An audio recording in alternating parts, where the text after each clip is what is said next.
الحمد لله نحمده ونستعينه ونستغفره ونؤمن به ونتوكل عليه ونعوذ بالله من شرور أنفسنا ومن سيئات أعمالنا من يهد الله فلا مضل له ومن يضلله فلا هادي له ونشهد أن لا إله إلا الله وحده لا شريك له ونشهد أن سيدنا ونبينا ومولانا محمدا عبده ورسوله صلى الله تعالى عليه وعلى آله وصحبه وبارك وسلم تسليما كثيرا كثيرا. أما بعد فأعوذ بالله من الشيطان الرجيم. بسم الله الرحمن الرحيم.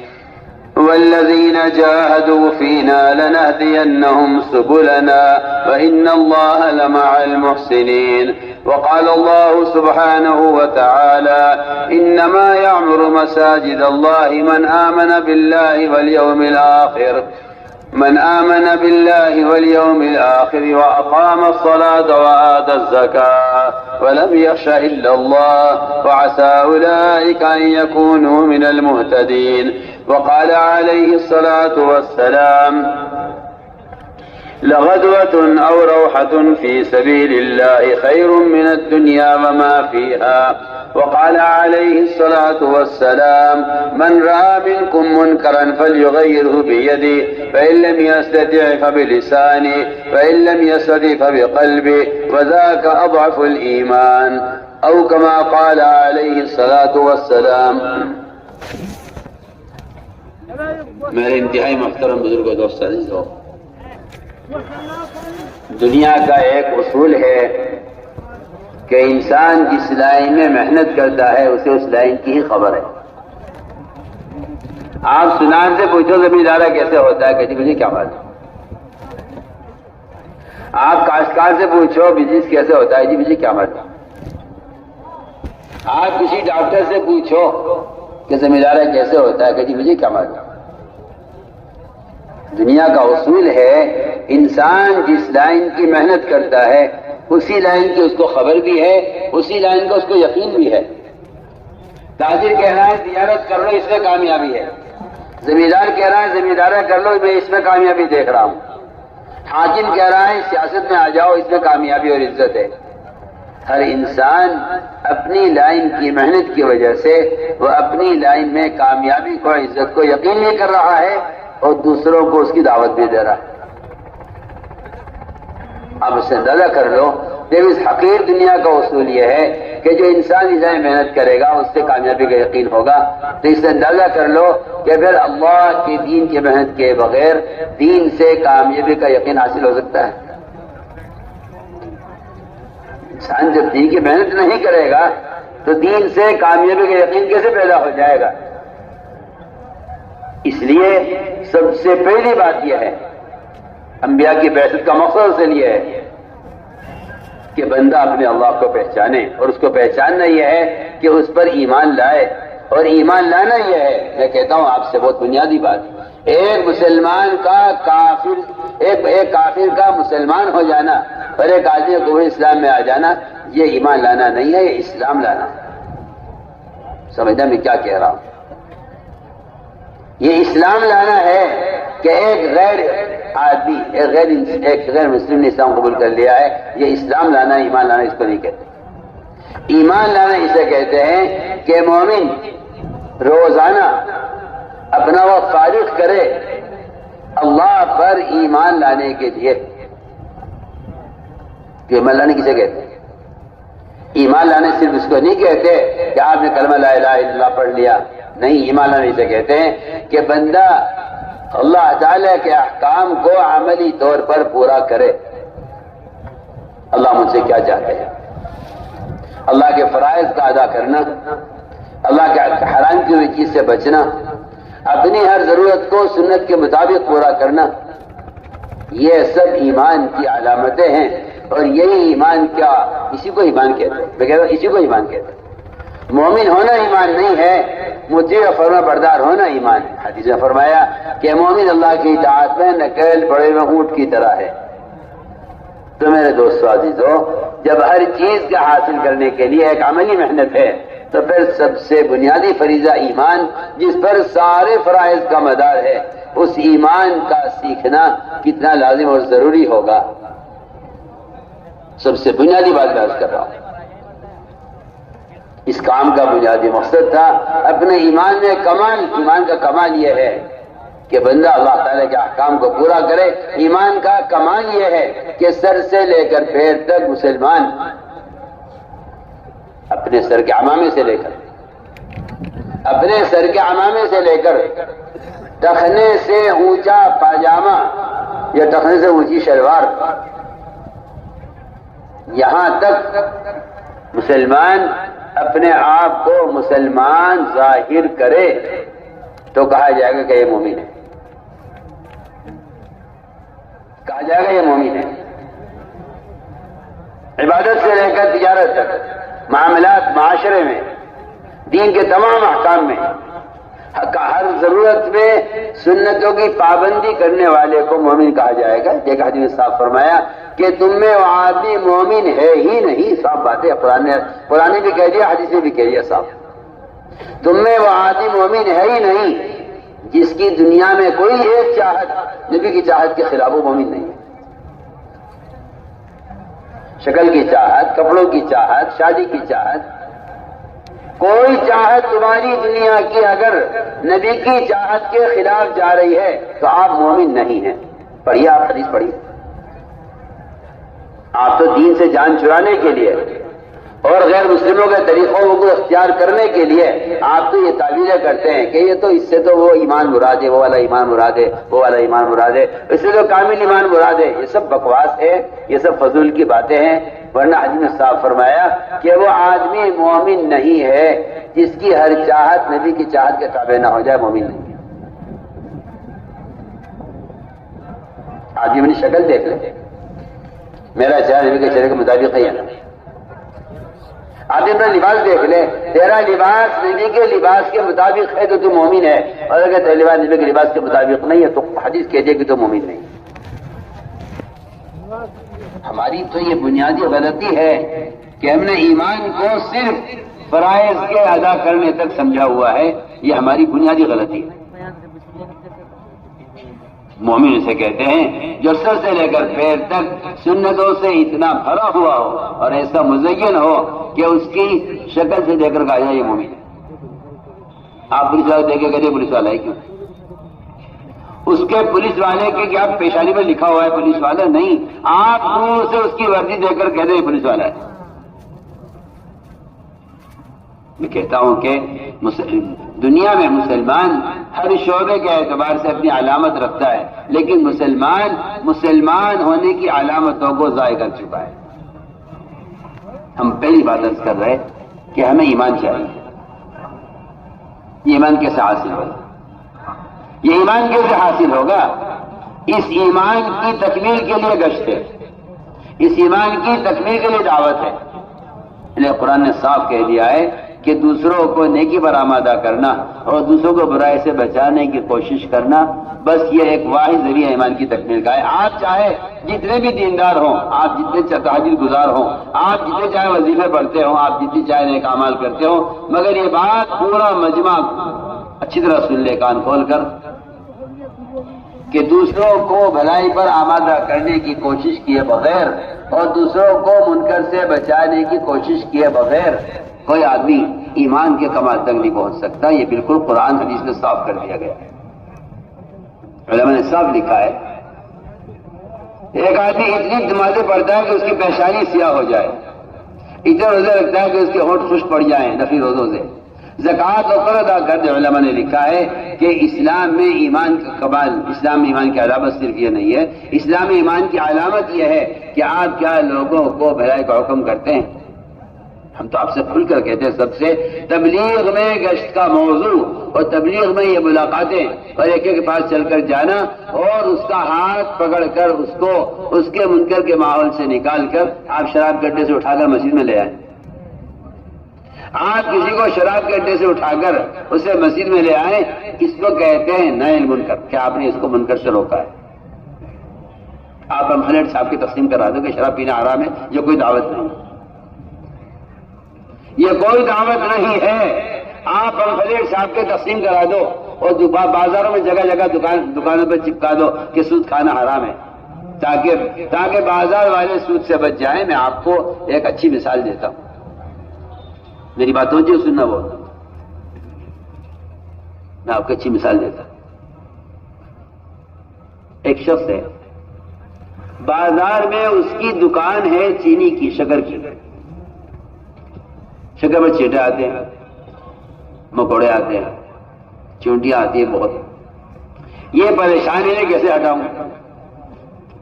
مجھے بتاؤ تو صحیح، اس بیوپاری نے، شکر کے بیوپاری نے اپنی شکر کی بوریوں پر اگر نمک لکھ دیا کہ تاکہ یہ چونٹے چھوڑ دیں کہ بھائی نمک ہے اس میں، ہو سکتا ہے؟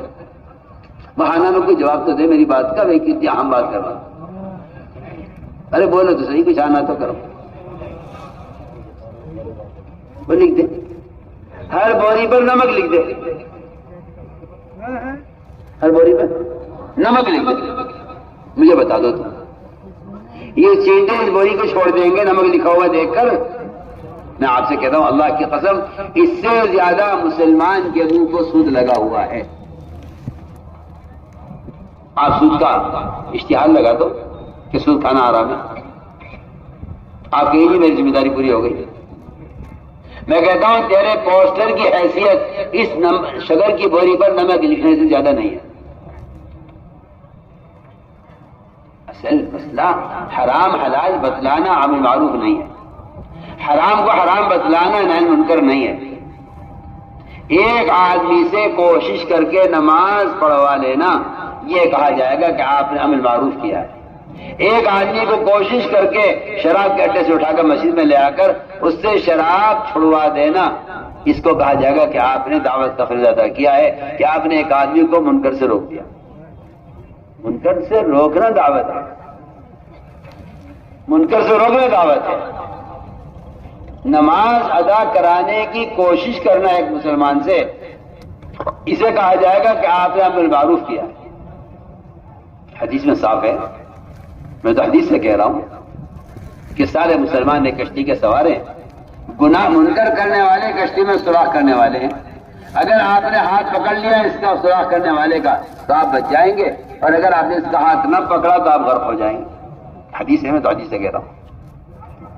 یہ جو آپ کے ذہن میں خیال پیدا ہو گیا ہے کہ دعوت دینے کا کوئی ایک طریقہ نہیں ہے، قلم سے، اخبار سے، رسالوں سے، ان گندے موبائلوں سے دین کی باتیں پھیلاتے رہو، کوئی جی ہم بھی دعوت دے رہے ہیں، یہ کوئی دعوت نہیں ہے، یہ کوئی دعوت نہیں ہے، یہ دین کے ساتھ عداوت ہے، کوئی دعوت نہیں ہے۔ کیوں؟ آپ سوچئے، آپ کا بیٹا، آپ کا باپ، آپ کا تایا نظر سے، نگاہ سے معذور ہے، نظر نہیں آتا، وہ جا رہا کنویں کی طرف، آپ اگر چیخ کر کہے جی آگے کنواں ہے، اس نے سنا نہیں سنا، آپ تو اس وقت بھاگ کے جائیں گے، اس کا ہاتھ پکڑ لیں گے، ایسے ہی کرو گے؟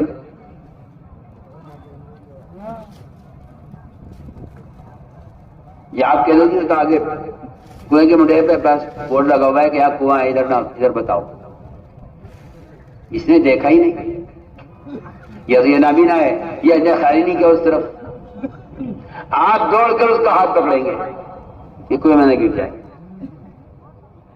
میں عرض کرنا چاہتا ہوں، تبلیغ میں گشت کا جو اصل مقصد تھا اور تبلیغ میں نکلنے کا جو اصل جس فریضے کو ادا کرنے کے لیے نکالا جا رہا تھا وہ تھا امر معروف نہی منکر کے فریضے کو ادا کرنا، یعنی ایک مسلمان سے کوشش کر کے آپ اس سے اس وقت کا فریضہ ادا کرنا۔ اگر آپ نے ایک مسلمان سے ایک وقت کی نماز ادا کروا لی، آپ نے اس کو 2,88,00,000 سال جہنم میں جلنے سے بچا لیا۔ فرماتے تھے اگر تم کسی کا ہاتھ پکڑ کے لے آؤ مسجد میں اور اس سے اس وقت کا فریضہ ادا کروا لو تو 2 رکعت شکرانے کی پڑی، اے اللہ تو نے میرے ذریعے سے اس کو جہنم سے بچا لیا۔ سوچیے آپ، ایسا تو نے میرے ذریعے اس کو جہنم سے بچا لیا، 2 رکعت شکرانے کی پڑھی ہو، اگر تم کسی کو نماز مسجد لا کر نماز پڑھوا دو، میں کہتا ہوں آپ سے، آپ کا خیال یہ ہے سب کا کہ جسے پڑھنی ہوگی پڑھ لے گا، مجھے کیا مطلب ہے؟ مجھے اپنی قبر میں جانا، اپنی قبر میں جانا مسئلہ قبر کا نہیں ہے، مسئلہ تو قبر سے پہلے جو عذاب آئے گا نماز پڑھنے والوں پر، اس سے نماز پڑھنے والے بھی عذاب سے بچیں گے نہیں، حدیث ہے، نماز پڑھنے والے عذاب سے بچیں گے نہیں، اس لیے نہیں بچیں گے عذاب سے کہ تم دیکھ رہے تھے کہ تمہارا پڑوسی نماز نہیں پڑھتا، تم نے کیا کوشش کی؟ اگر کوشش کی ہے تو تمہیں نجات ملے گی، اور اگر تم نے کوشش نہیں کی ہے تو تم بھی نماز چھوڑنے والوں کے عذاب میں پکڑے جاؤ گے، چاہے تم نماز پڑھتے کیوں نہ ہو۔ سوچیے آپ، حدیث ہے، ایک نہیں سینکڑوں روایتیں اس طرح کی۔ اس لیے میرے دوستوں، ہم تو یہ کہنا چاہتے ہیں کہ گشت کا مقصد کیا تھا؟ گشت کا مقصد یہ تھا کہ بھلائی پر لوگوں کو تیار کرنا اور برائی سے لوگوں کو بچانے کی کوشش کرنا، اس کی عملی محنت گشت ہے، اس کی عملی محنت گشت ہے۔ اور یہ آپ یہ بات یاد رکھیں کہ یہ کوئی تبلیغ جماعت کا کام نہیں ہے، یہ ہر مسلمان کا کام ہے، یہ ہر مومن کا کام ہے کہ وہ کوشش کر کے مسلمان کو گناہ کے ماحول سے نکال کر عمل کے ماحول میں لائے۔ اور یہ ایک ایسی ایمان کی تکمیل کا، میں علماء سے بھی کہہ رہا ہوں، یہ ایمان کی تکمیل کا، ایمان کے کامل کرنے کا ایک ایسا بنیادی ذریعہ ہے جس کے بارے میں کھل کر کہا جا سکتا ہے کہ صحابہ کرام کا یہ معمول تھا، ایک کا نہیں کئی صحابہ کا، کئی صحابہ کا یہ معمول تھا کہ وہ اپنے ایمان کو تازہ کرنے کے لیے اور اپنے ایمان کی تکمیل کے لیے لوگوں سے ملاقاتیں کرتے اور کہتے کہ آؤ ہمارے ساتھ اپنے پر ایمان لائیں گے۔ علماء کو تو معلوم ہونا چاہیے کہ امام بخاری رحمۃ اللہ علیہ کا مذہب ہے کہ ایمان میں زیادتی ہوتی ہے۔ سنیے، بہت کام کی بات کر رہا ہوں۔ امام بخاری رحمۃ اللہ علیہ کا مذہب ہے کہ ایمان میں زیادتی ہوتی ہے۔ وہ فرماتے ہیں کہ ایمان میں زیادتی ہونے کی دلیل یہ ہے کہ معاذ بن جبل رضی اللہ تعالیٰ عنہ وہ لوگوں سے ملاقاتیں کرتے تھے بازاروں میں اور کہتے تھے لوگوں سے کہ آؤ بیٹھو ہمارے ساتھ پر ایمان لائیں گے۔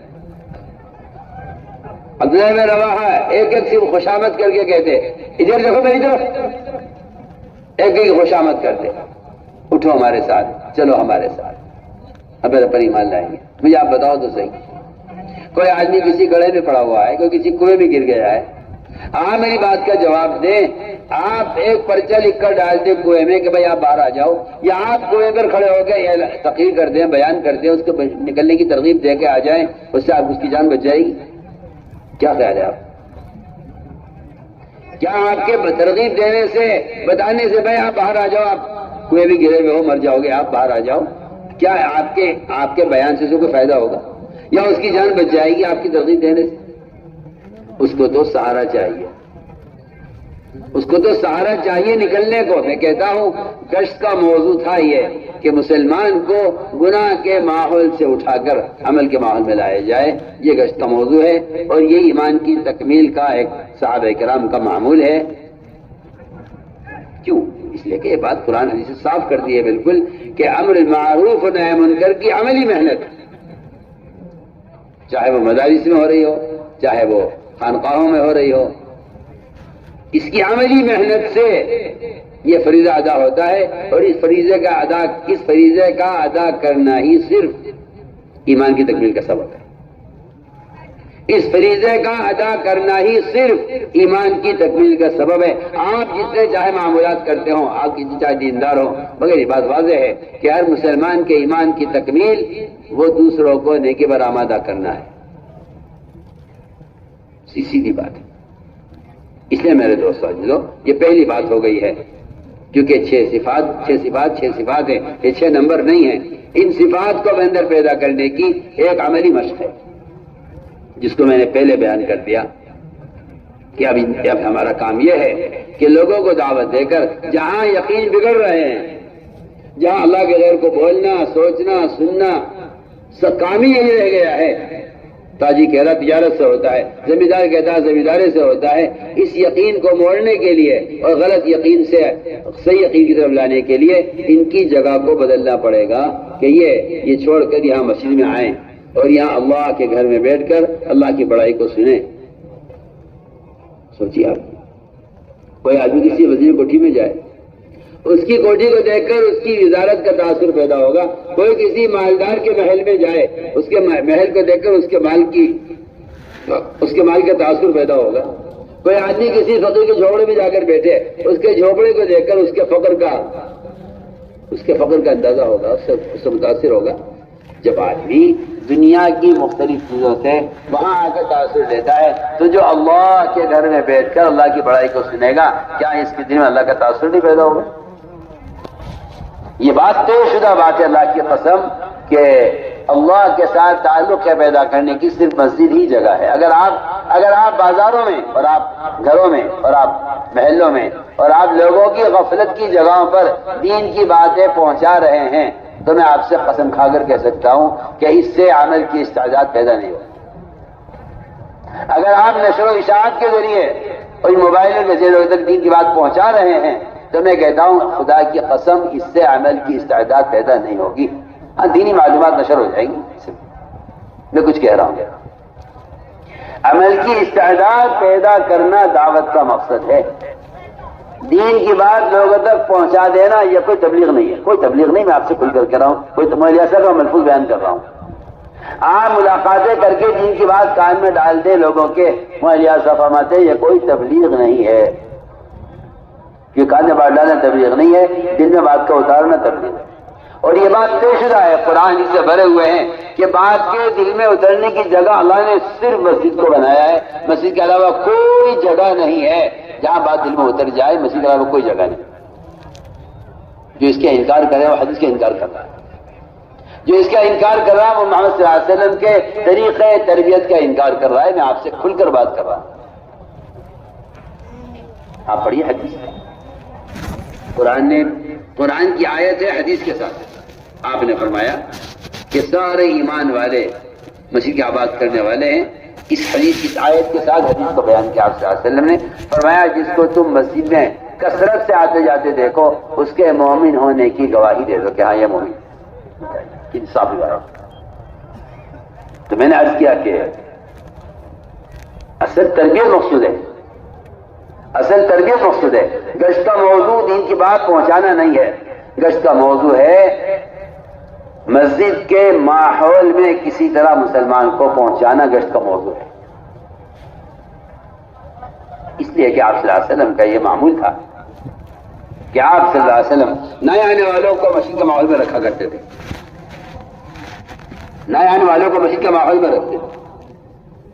وقت ثقیف آیا، انہوں نے کہا جی ہم اسلام قبول کریں گے لیکن نماز نہیں پڑھیں گے. نماز نہیں پڑھیں گے، روزہ نہیں رکھیں گے، زکوٰۃ نہیں دیں گے، جہاد نہیں کریں گے، اپنے بتوں کو نہیں توڑیں گے. اسلام قبول. آج کل کے مسلمان کی طرح وہ بھی چاہتے تھے کہ ایسے ہو جائے کچھ کہ ہم مسلمان تو ہوں لیکن فرائض عمل نہ کریں. آپ نے فرمایا کہ انہیں مسجد میں رکھو، انہیں مسجد میں رکھو، ان کا خیمہ مسجد میں لگاؤ. ان کا مسجد میں رہنا ان کے دل کو اسلام کے لیے کھول دے گا. یہ حدیث ہے. انہیں مسجد میں رکھا گیا، نماز پڑھتے ہوئے دیکھا، نماز کا شوق پیدا ہو گیا. روزہ رکھتے دیکھا لوگوں کو، روزے کا شوق پیدا ہو گیا. زکوٰۃ دیتے دیکھا لوگوں کو، زکوٰۃ دینے کا شوق پیدا ہو گیا. فرمایا سیتصدقون، ان قریب یہ زکوٰۃ دیں گے تم دیکھنا، اور یہ ان قریب اللہ کے راستے میں نکلیں گے، محنت کریں گے، تم دیکھنا. انہیں مسجد میں رکھو. آپ نے کیوں نہ کہا انہیں دین بتا کے چھوڑ دو تاکہ یہ بتا دو انہیں دین کیا ہے، پھر یہ عمل کریں نہ کریں، کریں گے ان کی مرضی ہے نہ کریں ان کی مرضی ہے. نہیں، ایسا نہیں ہے. آج بھی میں کہتا ہوں کہ امت کی تعلیم اور تربیت کا ایک واحد ذریعہ یہی ہے کہ مسلمان مسجد سے جڑے. آپ سوچیں نا، جو تاجر دکان سے نہیں جڑا ہے کیا وہ نفع حاصل کر سکتا ہے؟ جو ملازم دفتر میں نہیں جا رہا کیا وہ تنخواہ لے سکتا ہے؟ جو زمیندارہ ہی نہیں دیکھ رہا ہے کیا وہ غلہ حاصل کر سکتا ہے؟ تو جس آدمی کا مسجد تعلق نہیں کیا وہ ہدایت حاصل کر سکتا ہے؟ سوچیں. تو میری بات کی طرف توجہ دیں. ہمارے یہاں گشت کا اصل موضوع ہے کسی طرح دعوت دے کر مسجد کے ماحول میں لانا، یہ گشت کا موضوع ہے. کسی طرح دعوت دے کر مسجد کی حدیث میں آتا ہے جو آدمی مسجد کی طرف چل کر آتا ہے اللہ اس کی طرف دوڑ کر آتے ہیں. بتائیے تو صحیح، اللہ کو اس کے بندوں کے متوجہ کرنے کا اس سے بڑھ کر کوئی اور ذریعہ نہیں ہے کہ آپ اللہ کے بندوں کو اللہ کی طرف لے آئیں. جو گشت میں آپ کے ساتھ مسجد کی طرف چل کر آ رہا ہے، اللہ کی قسم اللہ اس کی طرف دوڑ کر آ رہے ہیں. حدیث ہے من اتانی ماشین اتیتہ ہرولۃ، حدیث ہے. اس لیے یہ بات پورا مجمع طے کر لے اس کو. لیکن نماز پڑھنے والے کے ذمہ فرض ہے، نماز پڑھنے والے کے ذمہ فرض ہے کہ وہ اپنے پڑوسی بے نمازی کو اپنے ساتھ نماز کے لیے لے چلے. سن لیں کیا کہہ رہا ہوں؟ نماز پڑھنے والے کے ذمہ فرض ہے کہ وہ اپنے ساتھ اپنے پڑوسی دکاندار کو بھی لے چلے، وہ اپنے ساتھ اپنے پڑوسی اپنے مکان کے پڑوسی کو بھی لے چلے. کیونکہ علماء نے لکھا ہے ایک آدمی نماز پڑھتا تو ہے لیکن دوسروں کو نماز پر آمادہ نہیں کرتا، یہ نماز پڑھنے والا گناہگار ہے. سن لے کیا کہہ رہا ہوں؟ نماز پڑھنے والا گناہگار ہے. کیوں؟ اس لیے کہ نماز پڑھتا تو ہے لیکن دوسروں کو نماز پر آمادہ نہیں کرتا. آپ نماز کی فرضیت کتاب چھاپ دیں، آپ نے نماز کا علم پہنچایا ہے، نماز کی دعوت نہیں دی. آپ نے لوگوں کو نماز کی اہمیت کا علم دے دیا ہے، آپ نے نماز کے پڑھنے کا طریقہ آپ نے شائع کر دیا ہے، لیکن آپ نے دعوت نہیں دی ہے. کیونکہ دعوت دینا یہ ہے کہ آپ ایک بے نمازی کو نماز پر آمادہ کریں. تو میں نے ایک بات عرض کی ہے کہ ایمان کے بعد جو سب سے بڑا فریضہ ہے نماز. ہماری نماز کا کمال اس میں ہے کہ ہم دوسروں کو نماز پر آمادہ بھی کریں. اپنی ذات سے بھی نماز پر ہمیں 3 اعتبار سے محنت کرنی ہے. 3 طرح سے نماز پر محنت کرنی ہے. پہلا کام، نماز سے کامیابی کا یقین پیدا کرنا. اس یقین کا پیدا کرنا اس طرح کا آدمی بیٹھا دعا مانگتا رہے کہ اللہ مجھے نماز پر یقین دے دے، مجھے نماز کا یقین دے دے. میں کہتا ہوں کہ اس کی عملی مشق ہے، وہ یہ ہے کہ آپ نماز پر یقین لانے کے لیے اور نماز کو یقینی بنانے کے لیے آپ سب سے پہلا قدم یہ اٹھائیں کہ آپ کسی بھی بڑے سے بڑے کام میں مشغول ہوں، آپ اپنے یقین کو شکل سے عمل کی طرف، دکان سے نماز کی طرف اپنے یقین کو بدلنے کے لیے آپ اس کی مشق کریں کہ نماز کی اذان کی آواز سنتے سارے کام چھوڑ دیں. آپ ایسا کیوں کر رہے ہیں؟ کہ میں اس لیے کر رہا ہوں کہ میرا یقین اصل میں دکان پر ہے. نماز پر یقین لانے کے لیے مجھے اپنے دنیا کے کام کو ادھورا چھوڑنا پڑے گا. تب میرا یقین نماز پر باقی رہے گا. اگر میں نے دنیا کے کام کو آگے کر دیا، نماز کو پیچھے کر دیا، تو پھر میرا یقین دنیا پر رہے گا، میرا یقین دکان پر رہے گا، نماز پر نہیں آئے گا. پہلی مشق یہ ہے کہ نماز سے کامیابی کا یقین پیدا ہو. حضور اکرم صلی اللہ علیہ وسلم نے اسی یقین پر اٹھایا تھا صحابہ کرام کو. بڑے سے بڑی بات پیش آ جائے وہ نماز نہیں چھوڑ سکتے تھے. ایک صحابی قید میں تھے. جیلر ان کو پانی دیا کرتا تھا پینے کے لیے اور بہت تھوڑا سا پانی دیتا تھا، بہت تھوڑا پانی. وہ پانی پیا کرتے تھے، باقی کی ضرورت کے لیے پانی ملتا نہیں تھا. ان کو جیل میں غسل کی حاجت پیش آ گئی. وہ پریشان کہ یا اللہ مجھے غسل کرنا ہے اور مجھے نماز پڑھنی ہے. انہوں نے جیلر سے کہا مجھے پانی چاہیے. جیلر نے کہا کہ نہیں جی، پانی تو غسل کے نہیں ملے گا، پانی صرف پینے کے لیے ملے گا، غسل کے لیے پانی نہیں ملے گا. پینے کا پانی اتنا تھوڑا ہے کہ اس سے غسل ہوتا نہیں. ان صحابی نے طے کر لیا کہ میں 2 دن پیاسا رہوں گا. 2 دن پیاسا رہوں گا. میں نے طے کر لیا اپنے دل میں 2 دن پیاسا رہ لوں گا. مگر نماز نہیں چھوڑ سکتا. اس سے کہا جیلر سے اچھا تم آپ ایسا کرو، آج کا پانی کل کا پانی اکٹھا دے دو، ہم کل سے پانی نہیں مانگیں گے پینے کا.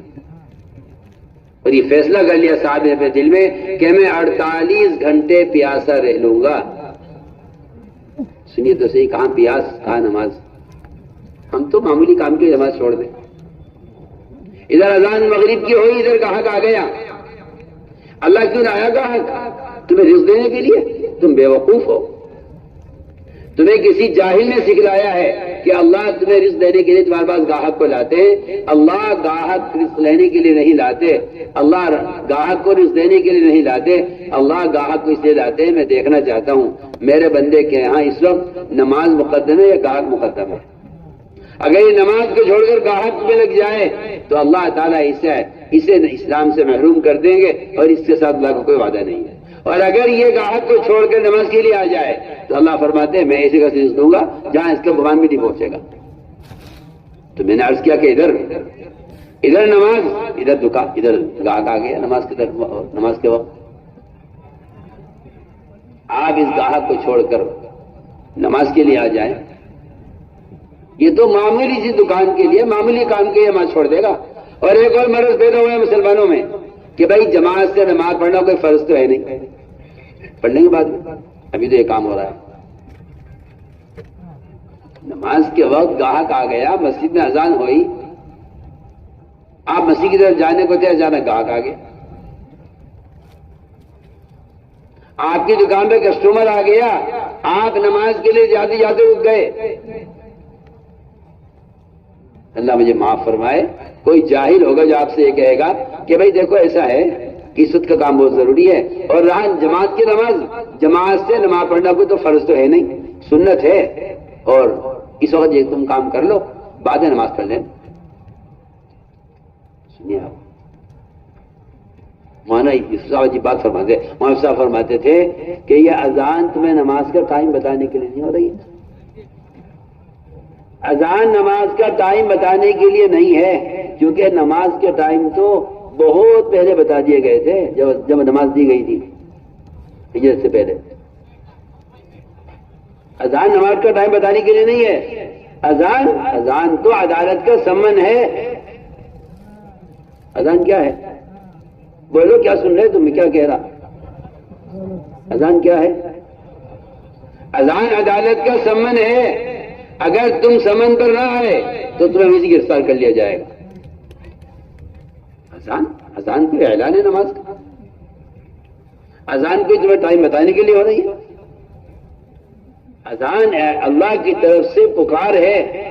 اللہ نے آپ کو اپنے گھر میں بلایا ہے.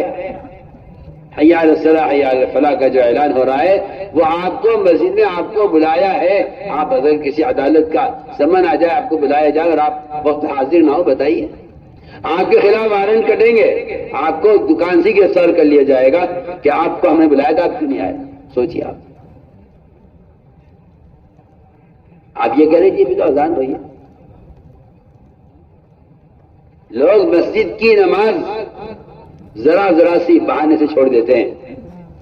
پوچھا گیا عبداللہ بن مسعود رضی اللہ تعالیٰ عنہ سے کہ ایک آدمی نماز تو پڑھتا ہے پابندی سے لیکن مسجد میں نہیں آتا، کوئی عذر بھی نہیں ہے؟ اتنا شدید بیمار نہیں ہے کہ اس کو اٹھا کے لایا نہ جا سکے، اس کو اٹھا کر بھی نہ لایا جا سکے، اور ایسا کوئی عذر بھی نہیں ہے اس کو، مگر وہ نماز تو پابندی سے پڑھتا ہے مگر مسجد میں نہیں آتا، کیونکہ لوگ کہتے ہیں مسجد میں پڑھنا سنت ہے. آپ غور کیجئے، فرمایا کہ وہ آدمی جہنمی ہے جو نماز تو پابندی سے پڑھتا ہے مگر مسجد نہیں آتا. ایک صاحب مجھ سے کہنے لگے جی ہماری مسجد ہمارے گھر سے 5 کلومیٹر دور ہے، تو کیا کروں، میں گھر میں پڑھ لیا کروں. میں نے کہا کیوں، نبی کے بددعا میں کیوں آ رہے تم؟ کیا بددعا؟ اللہ کے نبی کی بددعا ہے، ان گھروں کی تباہی کی بددعا ہے جو مسجد کے ہوتے ہوئے نماز گھر میں پڑھنے. فرمایا کہ میرا دل چاہتا ہے آگ لگا دوں ان کے گھروں کو جو مسجد نہیں آتے نماز گھر میں پڑھ لیتے ہیں. تو مجھ سے وہ صاحب کہنے لگے کہ جی میرا گھر دور ہے. میں نے کہا کتنا دور ہے؟ کہ جی میرا گھر مسجد سے 5 کلومیٹر پہ ہے. تو میں نے پوچھا کیا کرتے ہو؟ کہنے گے جی میں ملازم ہوں. کہنے لگے ملازم ہوں میں نے کہا کہاں ہے تمہارا دفتر گھر سے؟ کہ جی 15 کلومیٹر پہ. آپ سوچیے، آپ 5 کلومیٹر فاصلے پر مسجد ہے، وہاں تو آپ جا نہیں سکتے. 15 کلومیٹر پر آپ کا دفتر ہے، وہاں آپ صبح شام جاتے ہیں. اس نے کہا جی ایک اور میں دفتر ہے، وہاں بیٹھنا ہوتا ہے، پھر وہاں سے وہاں جاتا ہوں. سوچیے آپ، سوچیے. سوال نماز کے لیے تو ہے کہ جی میں نے کہا تم دفتر ہے میں کیوں نہیں کر لیتے، کیوں جاتے ہو 15 کلومیٹر دور؟ کہ نہیں جی یہ تو ہو ہی نہیں سکتا کہ میں دفتر نہ جاؤں. نماز کے لیے مسجد میں آنے کا مسئلہ تو معلوم کر رہا ہے کہ میں نماز گھر میں پڑھ لوں کیونکہ مسجد دور ہے. آپ کا دفتر آپ کی مسجد سے 3 گنا زیادہ دور ہے. آپ کا دفتر آپ کے گھر سے 3 گنا زیادہ دور ہے مسجد کے مقابلے میں. تو میں نے عرض کیا میرے دوستوں عزیزوں، بات اصل یہ ہے کہ اذان تو اللہ نے آپ کو بلایا ہے مسجد میں. اللہ نے آپ کو بلایا ہے، اگر آپ آ جائیں تو پھر آپ کے لیے سارے وعدے ہیں، اور اگر آپ اس بلانے پر نہ آئے تو پھر آپ کے وارنٹ کٹیں گے. آپ جانتے ہیں سمن پہ نہ جانے کے والے کے لیے کیا مصیبتیں کھڑی ہو جاتی. میرے دوست ہمارے گشت کا موضوع پہلا میں نے عرض کر دیا کہ ایمان کی تکمیل گشت کا موضوع ہے. دوسری بات عرض کر رہا ہوں کہ نماز کے لیے گشت ہے، نماز کے لیے گشت ہے. بلال رضی اللہ تعالیٰ ایک ایک گھر پر جا کر نماز نماز نماز کہہ کے لوگوں کو مسجد میں لے کر آتے. اس زمانے میں جبکہ منافق کی مجال جماعت کی نماز چھوڑنے کی نہیں تھی، اس زمانے میں بھی بلال رضی اللہ تعالیٰ صحابہ پر گشت کر کے ان کو نماز کے لیے جمع کرتے تھے.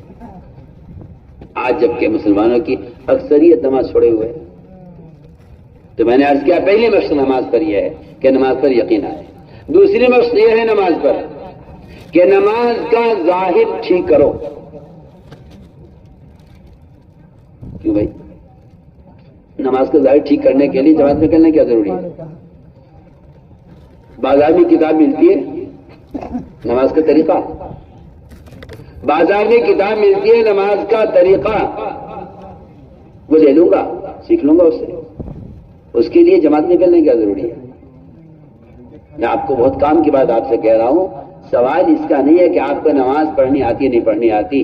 سوال اس کا ہے کہ جن کو نماز پڑھنی آتی ہے وہ نماز کو بگاڑ رہے ہیں، کیونکہ اپنے مقام پر رہتے رہتے دنیا کی مشغولی کی وجہ سے نہ تہجد کا مزاج رہا، نہ اوابین کی عادت رہی، نہ اشراق کی عادت رہی، نہ چاشت پڑھنے کا شوق رہا.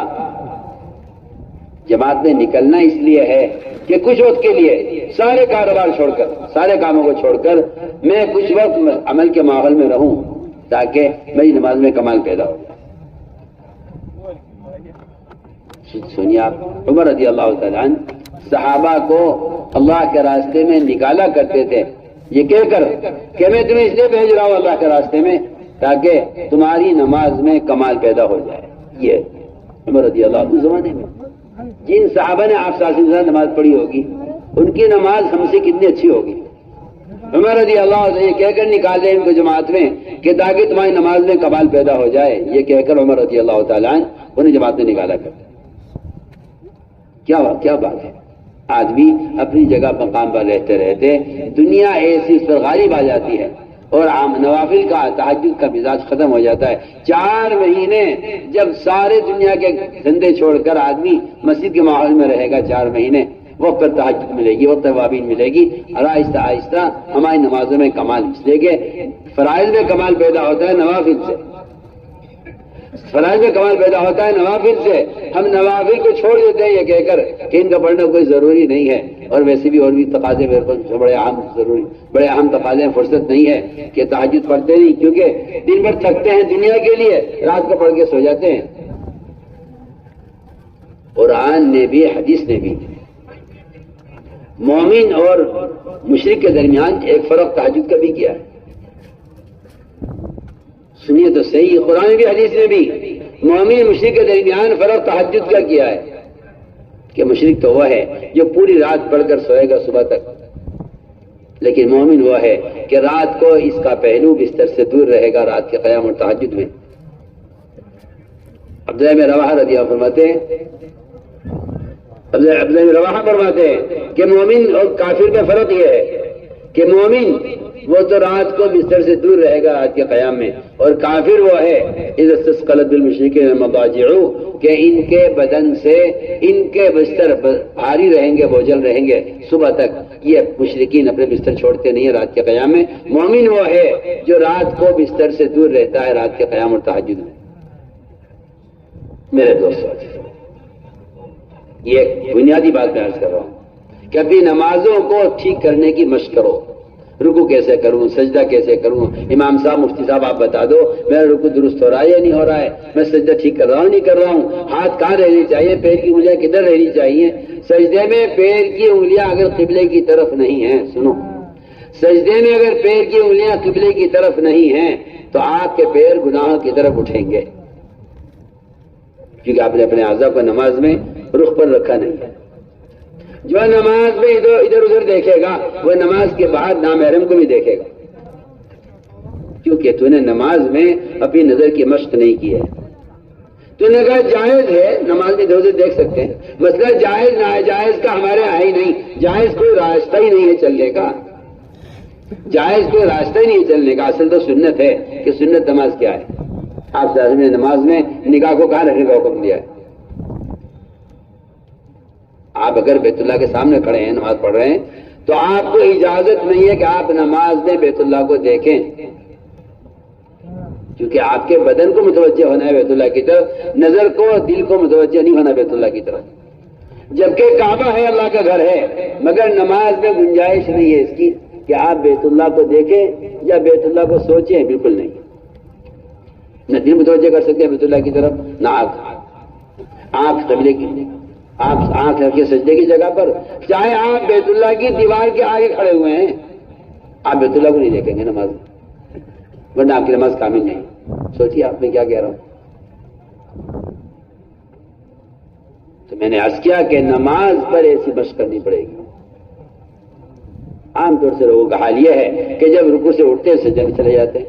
حدیث میں آتا ہے کہ جو اپنی کمر کو سیدھا نہیں رکھتا رکوع سے اٹھنے کے بعد سجدے میں جانے سے پہلے، اللہ اس کی نماز کی طرف نظر اٹھا کر نہیں دیکھے کیا کر رہا ہے. ہمیں اس طرح اللہ کے راستے میں نکلنے کی ہماری غرض یہی ہے کہ تاکہ مشق کروں. اللہ کا شکر ہے علماء اللہ کے راستے میں اچھی تعداد میں نکل رہے ہیں. علماء کا نکلنا جماعت میں اس لیے لازم اور ضروری ہے تاکہ ان عوام کے ساتھ 4 مہینے ایک عالم کو دن رات 24 گھنٹے ان کے ساتھ رہنے سے ان عوام کی تعلیم ہو، ان کی تربیت ہو، ان کے فرائض صحیح طریقے سے ادا ہوں. یہ علماء کی ذمہ داری ہے کہ جماعتوں کے ساتھ نکلیں، کیونکہ اللہ نے ان کو علم دیا ہے. یہ اپنے عمل سے ان کو عمل سکھلائیں اور یہ اپنی ساتھ رہ کر ان کو نماز کا صحیح طریقہ بتلائیں. نماز کا طریقہ بیان کرنے سے نہیں آئے گا، نماز کا طریقہ نماز سے آئے گا. صلو کما رأیتمونی اصلی کا جو حکم ہے وہ یہ بتا رہا ہے کہ نبی نے نماز لکھ کر نہیں دی ہے، نبی نے نماز پڑھ کر بتائی ہے. علماء انبیاء کے وارث ہیں، علماء کی ذمہ داری ہے یہ نکلے جماعتوں میں عوام کے ساتھ اور ان کو نماز پڑھ کر دکھلائیں کہ نماز کا سنت طریقہ کیا ہے.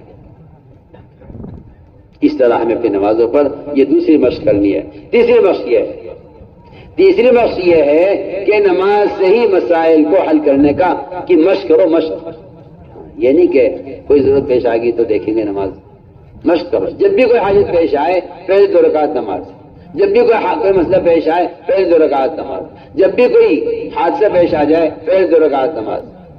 ایک صحابی بحرین جا رہے تھے تجارت کے لیے، حضرت کے اللہ میں تجارت کے بحرین جانا فرمایا پہلے 2 رکعت نماز پڑھو. اس طرح ہمیں اپنی نمازوں پر مشق کرنی ہے. اور تہجد کا نوافل کا خوب اہتمام کرو.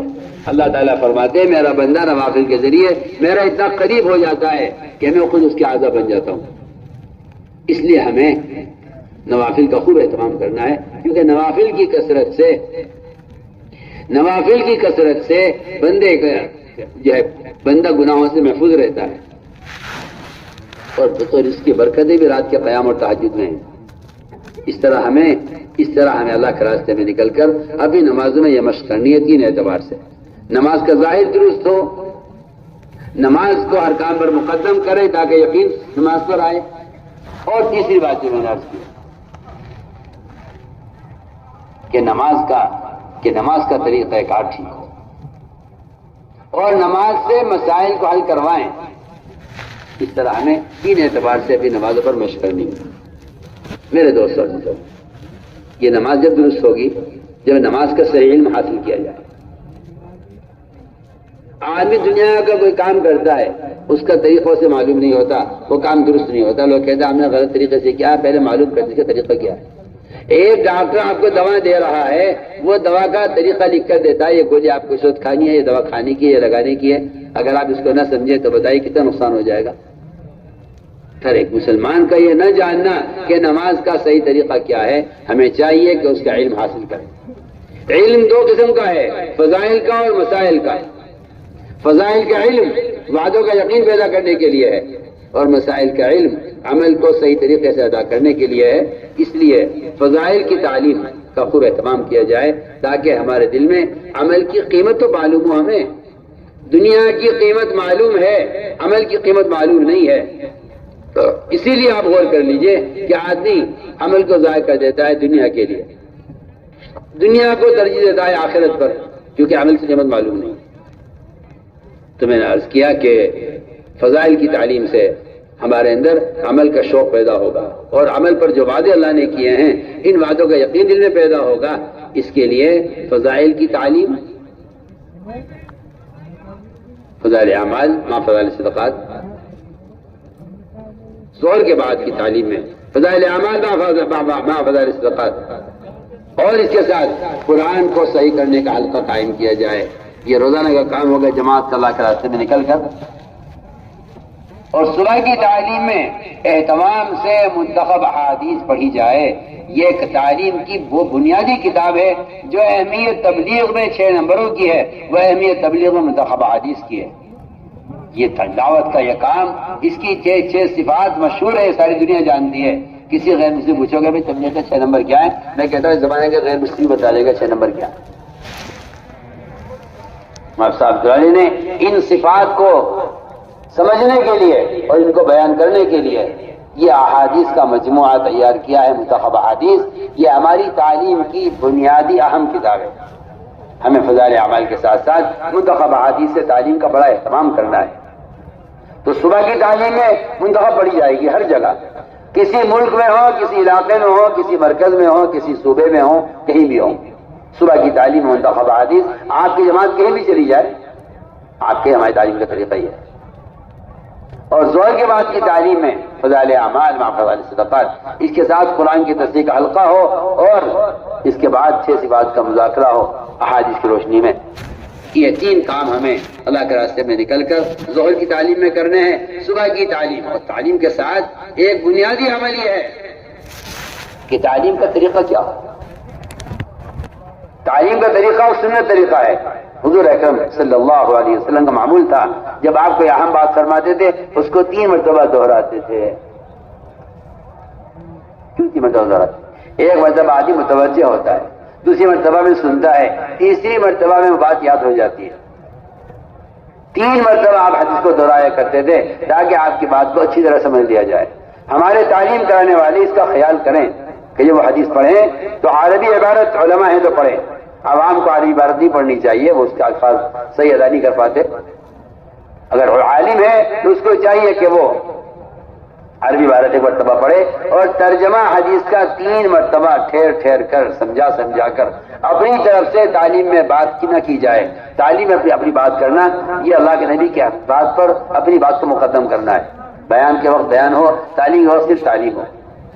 البتہ اتنا ضرور ہے کہ تعلیم کے اردو کا جب آدمی حدیث کا ترجمہ پڑھے تو حدیث کا ترجمہ ٹھہر کر پڑھے، مجموعے کو درمیان میں متوجہ کرتا رہے اور کہے مجموعے دیکھو اللہ کے رسول کیا فرما رہے ہیں. اس طرح متوجہ کرتے ہوئے ہمیں منتخب احادیث سے تعلیم کا اہتمام کرنا ہے. تعلیم کے ساتھ تعلیمی گشت، یہ بھی صحابہ کی سنت ہے. میں تو عرض کر چکا ہوں نا کہ گشت ان 3 فرائض کے لیے ہے: ایمان کے لیے گشت، نماز کے لیے گشت، تعلیم کے لیے گشت. تعلیم کے ساتھ تعلیمی گشت ہو. مسجد میں تعلیم ہو رہی ہے اور دو دو چار چار ساتھیوں کی جوڑیاں بنا کر انہیں مسجد کے اطراف میں باہر بھیجا جائے، کھلے بازار سے، بڑے بازار سے، لوگ گلیوں میں آپ کو بیٹھے ملیں گے، لوگ آپ کو نعوذ باللہ، آج کل تو نئے نئے حلقے لگے رہتے ہیں، تو نعوذ باللہ کہیں جوا کھیلا جا رہا ہے، کہیں خدا نہ کرے نعوذ باللہ جو تاش کھیلنے جا رہے ہیں، کہیں کوئی گناہ ہو رہا ہے، گناہوں کے اڈوں پر جائیں گشت کرتے کرتے لوگوں کی تھوڑیوں میں ہاتھ دے کر خوشامد کرو۔ میں کہتا ہوں، پھر کہتا ہوں آپ سے، دین کی بات پہنچانا کوئی تبلیغ نہیں ہے، کوئی تبلیغ نہیں ہے، آپ اس کو بھول جائیے، کوئی تبلیغ نہیں ہے۔ امت تباہ ہو رہی ہے، مرتد ہو رہی ہے، آپ دین کی باتیں نشر کرنے کو سمجھتے ہیں کہ اس سے دین پھیل جائے گا، آپ کا خیال غلط خیال ہے۔ یہ کوئی دعوت اور تبلیغ نہیں ہے کہ آپ دین کی باتیں بیٹھے بیٹھے موبائلوں سے نشر کرتے رہیں، کوئی دعوت تبلیغ نہیں ہے۔ اللہ کی قسم، اسی نے امت کو برباد کیا ہے، اسی نے امت کو برباد کیا ہے۔ امت کی بے دینی اور جہالت کا سبب ہی یہی ہے کہ آپ نے امت کی تعلیم کے نظام کو اٹھا کے بدل دیا اور آپ نے کہا کوئی ضرورت نہیں ہے آپ کو آنے کی، علم آپ کے پاس پہنچ جائے گا۔ میں کہتا ہوں امت کو گمراہ کرنے کا سبب یہی بنا ہے، ورنہ تعلیم کا نظام ایک نظام تھا تعلیم کا کہ جاہل کو دعوت دے کر مسجد میں لاؤ، علماء کے حلقے میں، علماء کی صحبت اور مجلس میں لوگوں کو ترغیب دے کر دینی مدارس میں داخل کرو، اس کے علاوہ تعلیم کا کوئی طریقہ نہیں ہے۔ سب یہ آپ کے رواجی شیطانی طریقے ہیں جنہیں آپ چلانے کی کوشش کر رہے ہیں اور سمجھتے ہیں یہ بھی ایک طریقہ ہے، کوئی طریقہ نہیں۔ امت غفلت میں تھی، آپ نے مجھے غفلت میں ڈال دیا۔ امت گناہوں میں پہلے پڑی ہوئی تھی، آپ نے اس علم کو گناہوں سے جوڑ دیا۔ میں تو آپ سے کھل کر کہتا ہوں، مجھے اس میں کوئی حجاب نہیں ہے، مجھے آپ کی رائے سے کوئی اتفاق بھی نہیں ہے۔ یہ حماقت ہے، جہالت ہے، بیوقوفی ہے، کچھ نہیں ہے۔ محمد صلی اللہ علیہ وسلم تعلیم دے رہے ہیں، صحابی کا مونڈا پکڑ کر ہلا کر اپنی طرف متوجہ کر کے حدیث سنا رہے، ایک صحابی کا ہاتھ پکڑ کر بات کر رہے، ایک صحابی کا ہاتھ پکڑ کر تحیات سکھلا رہے، معذ الجبل سے 3 مرتبہ مجھے تم سے محبت ہے، مجھے تم سے محبت ہے، مجھے تم سے محبت ہے، بار بار کہہ کر پھر بتا رہے کہ نماز کے بعد یہ دعا پڑھ لیا کرو۔ آپ سوچیے، آپ وہ صحابہ جو آپ کی بات کو سنتے کے درمیان رویا کرتے تھے، ان کو پکڑ کر آپ بات کر رہے، اور یہ غفلت کا زمانہ 15 سال کے بعد آپ ان گندے موبائلوں سے دین کی باتیں نشر کر کے سمجھ رہے کہ لوگوں تک دین کی بات پہنچ رہی ہے۔ تو میں تو آپ کی اس رائے سے حیران پریشان ہوں کہ آپ نے کیا سوچا ہے، کیا نظام بنایا ہے، سوچیے آپ۔ اور آپ مسلم ہیں اس پر کہ جی کوئی حرج نہیں ہے، کوئی حرج نہیں ہے۔ حرج تو جب ہوتا ہے جب آپ کو سنت کے تربیت کے مصنون طریقے آپ کو معلوم ہوتے تب آپ کو حرج معلوم ہوتا۔ آپ کو تو یہ شیطانی ایک آلہ مل گیا ہے دین کو پھیلانے کے لیے۔ میں کہتا ہوں جتنی سہولت ہے آج اتنی زیادہ جہالت ہے، جتنی سہولتیں اتنا زیادہ ارتداد امت میں ہے، کیونکہ نہ علماء کی صحبت ہے، نہ فرشتوں کے پروں کی تاثیر ہے، نہ مسجد کا ماحول ہے، نہ اللہ تعالیٰ کی طرف سے سکینہ نازل ہونے کا کوئی ماحول ہے، کچھ بھی نہیں۔ ایک شیطانی راستہ چل گیا ہے دین کی باتوں کو نشر کرنے کا، اس میں لگے ہوئے ہیں۔ ہم اس لحاظ کریں کہ تعلیم کا مقصد تھا لوگوں کو دعوت دے کر تعلیم حلقے میں جوڑنا۔ تعلیمی گشت امام المحدثین کی سنت ہے، ابو ہریرہ رضی اللہ تعالیٰ عنہ کی۔ مسجد میں تعلیم ہو رہی ہے، ابو ہریرہ بازار میں لوگوں کو اٹھا کر مسجد میں بھیج رہے، چلو تعلیم ہو رہی ہے مسجد میں، یہاں کیا کر رہے ہیں؟ دیکھیے آپ پڑھیے، یہ تھوڑی کہہ دیا کہ بھائی بتا دیں تعلیم فلاں وقت ہوتی ہے، آنا، ہاں جی آئیں گے، بس ہو گئی ہماری ذمہ داری پوری کہ وہ آئی آنا ہے۔ تعلیم میں اٹھا کر لانا لوگوں کو، جو دیکھ کر واپس لے دوبارہ بھیجنا۔ پڑھیے نا حدیث، ابو ہریرہ کا واقعہ پڑھیے آپ۔ وہ بازار سے لوگوں کو مسجد میں بھیج کر انتظار کیا انہوں نے، لوگ واپس چلے گئے مسجد میں جھانک کر کہ یہاں تو میراث تقسیم نہیں ہو رہی ہے، انہوں نے دوبارہ بھیجا کہ جاؤ مسجد میں تعلیم ہو رہی ہے، وہ اللہ کے نبی کی میراث ہے۔ پورا واقعہ ہے۔ تو میں نے عرض کیا کہ اس طرح فضائل کی تعلیم، دوسری مسائل کی تعلیم، تبلیغ میں ایک بات یہ چل پڑی، سننا میں کچھ کہہ رہا ہوں، علماء سے بھی کہہ رہا ہوں، عوام سے بھی کہہ رہا ہوں، تبلیغ میں بات یہ چل پڑی کہ بھائی تبلیغ میں مسائل کا کوئی ذکر نہیں ہے، یہاں تو صرف فضائل ہے۔ میں کہتا ہوں بالکل غلط سوچ، آپ صرف فضائل کی تعلیم کر لیں، آپ مسائل کی طرف متوجہ نہ ہوں تو میں سمجھتا ہوں کہ لوگ شوق سے عمل کریں گے مگر عمل برباد ہوگا، ضائع ہوگا، کیونکہ انہوں نے عمل جہالت کے ساتھ کیا ہے۔ ہمارے یہاں جو اہمیت فضائل کی وہ اہمیت مسائل کی ہے۔ تبلیغ میں مسائل کی تعلیم کا وہ درجہ ہے جو نماز کا درجہ ہے، جو نماز کا درجہ ہے مسائل کا درجہ ہے۔ اس لیے علماء سے بڑی تاکید کے ساتھ یہ درخواست ہے کہ علماء مسجدوں کا وقت دیں، مدرسوں کو دیتے ہیں وہ دیتے ہیں، ٹھیک ہے، ہم اس سے انکار نہیں ہے۔ مدرسے کو علماء وقت دیتے ہیں، اس سے مدرسے کے طلبہ تک علم پہنچے گا، حالانکہ علماء کے علم میں ساری امت کا حصہ ہے۔ اگر علماء مسجد کو وقت نہیں دیں گے تو یہ جو عوام لا تعداد سیلاب بہ رہا ہے ایک جہنم کی طرف، جس کو کوئی پرسان حال نہیں ہے۔ اللہ فضل رحمت کرے مولانا ابوالحق صاحب ہردوئی رحمۃ اللہ علیہ کو وہ 1 منٹ کا مدرسہ جو چاہتے تھے مسجد میں، ان کا کی چاہت یہ تھی کہ مسائل عوام کو مسجد سے سکھلائے جائے۔ مدارس علماء کے بننے کی جگہ ہے، مساجد علماء کے عوام کو کی تعلیم کی جگہ، ان کی تربیت کرنے کی جگہ ہے۔ یہ ڈاکٹر بنتے ہیں بڑے بڑے جو ہے کالجوں میں اور یونیورسٹیوں میں، اور وہاں سے فارغ ہو کر پھر یہ محلوں میں کلینک کھولتے ہیں، وہاں مریضوں کو دیکھتے ہیں۔ میں ایک بہت اچھی مثال آپ کو دے رہا ہوں۔ یہ علماء، ان کے لیے مساجد کلینک کی طرح ہیں، ان کے لیے مساجد عوام کی علاج اور عوام کی تربیت اور تعلیم کے لیے ہیں۔ اس طریقہ قول فرمایا رضی اللہ تعالیٰ عنہ، حضرت علی فرماتے تھے تم میں اگر شرافت انسانیت ہے تو اس شرافت انسانیت کا تقاضا یہ ہے کہ ہر مسجد میں علماء کی ایک جماعت تیار کی جائے جو وہاں کے عوام کو خود دین سکھلائے۔ یہ ہر طریقہ قول میں عرض کر رہا ہوں۔ اس لیے علماء کو چاہیے مسجد کو وقت دیں، عوام کو ہم گشت کر کے مسجد میں لائیں گے اس لیے تاکہ ان کو علماء سے جوڑیں، اور علماء ان کی آپ صلی اللہ علیہ وسلم بیٹھے ہوئے تھے مسجد میں، ایک صاحب کو زنا کا تقاضا پیدا ہوا، وہ آئے آ کر کہا اللہ مجھے زنا کرنے کی اجازت دی، آپ کیا فرماتے ہیں زنا کے بارے میں؟ میرا دل چاہتا ہے زنا کرنے کا میں اجازت دینے آیا ہوں۔ آپ نے فرمایا مسجد میں بٹھا کر سمجھایا، وہ کہتے ہیں آپ نے مجھے اس طرح سمجھایا مسجد میں، میرے دل میں زنا کی نفرت پیدا ہو گئی، میں کہ میں زنا کبھی نہیں کروں۔ سوال حرام حلال بتلانا نہیں ہے، سوال اس کا ہے کہ آپ کے دل میں حرام کی نفرت پیدا کیسے ہوگی؟ معلومات سے نہیں ہوگی۔ کتنے نعوذ باللہ صبح نعوذ باللہ گناہ کرنے والے، کبائر کرنے والے وہ ہیں جو جانتے ہیں یہ گناہ ہے۔ گناہ سے بچنے کی استعداد علم سے پیدا نہیں ہوتی، گناہ سے بچنے کی استعداد علم سے پیدا نہیں ہوتی، نماز کی ادا کرنے کی استعداد علم سے پیدا نہیں ہوتی۔ علم تو طریقہ بتائے گا، عمل کی استعداد پیدا ہوتی ہے عمل کے ماحول میں رہنے سے، فرشتوں کے پروں میں رہنے سے۔ میں تو عرض کر چکا ہوں کہ آپ صلی اللہ علیہ وسلم نے وفد ثقیف کو مسجد میں رکھا تھا تاکہ عمل کی استعداد پیدا ہو جائے۔ اس طرح ہم وہ تاکید سے عرض کر رہے کہ عوام کو چاہیے کہ وہ علماء سے مسائل معلوم کریں۔ تبلیغ میں جو اہمیت فضائل کی ہے وہ اہمیت مسائل کی ہے۔ میں نزدیک یہ کام ناقص ہے کہ بس فضائل کی تعلیم ہو، صرف نہیں، بالکل نہیں۔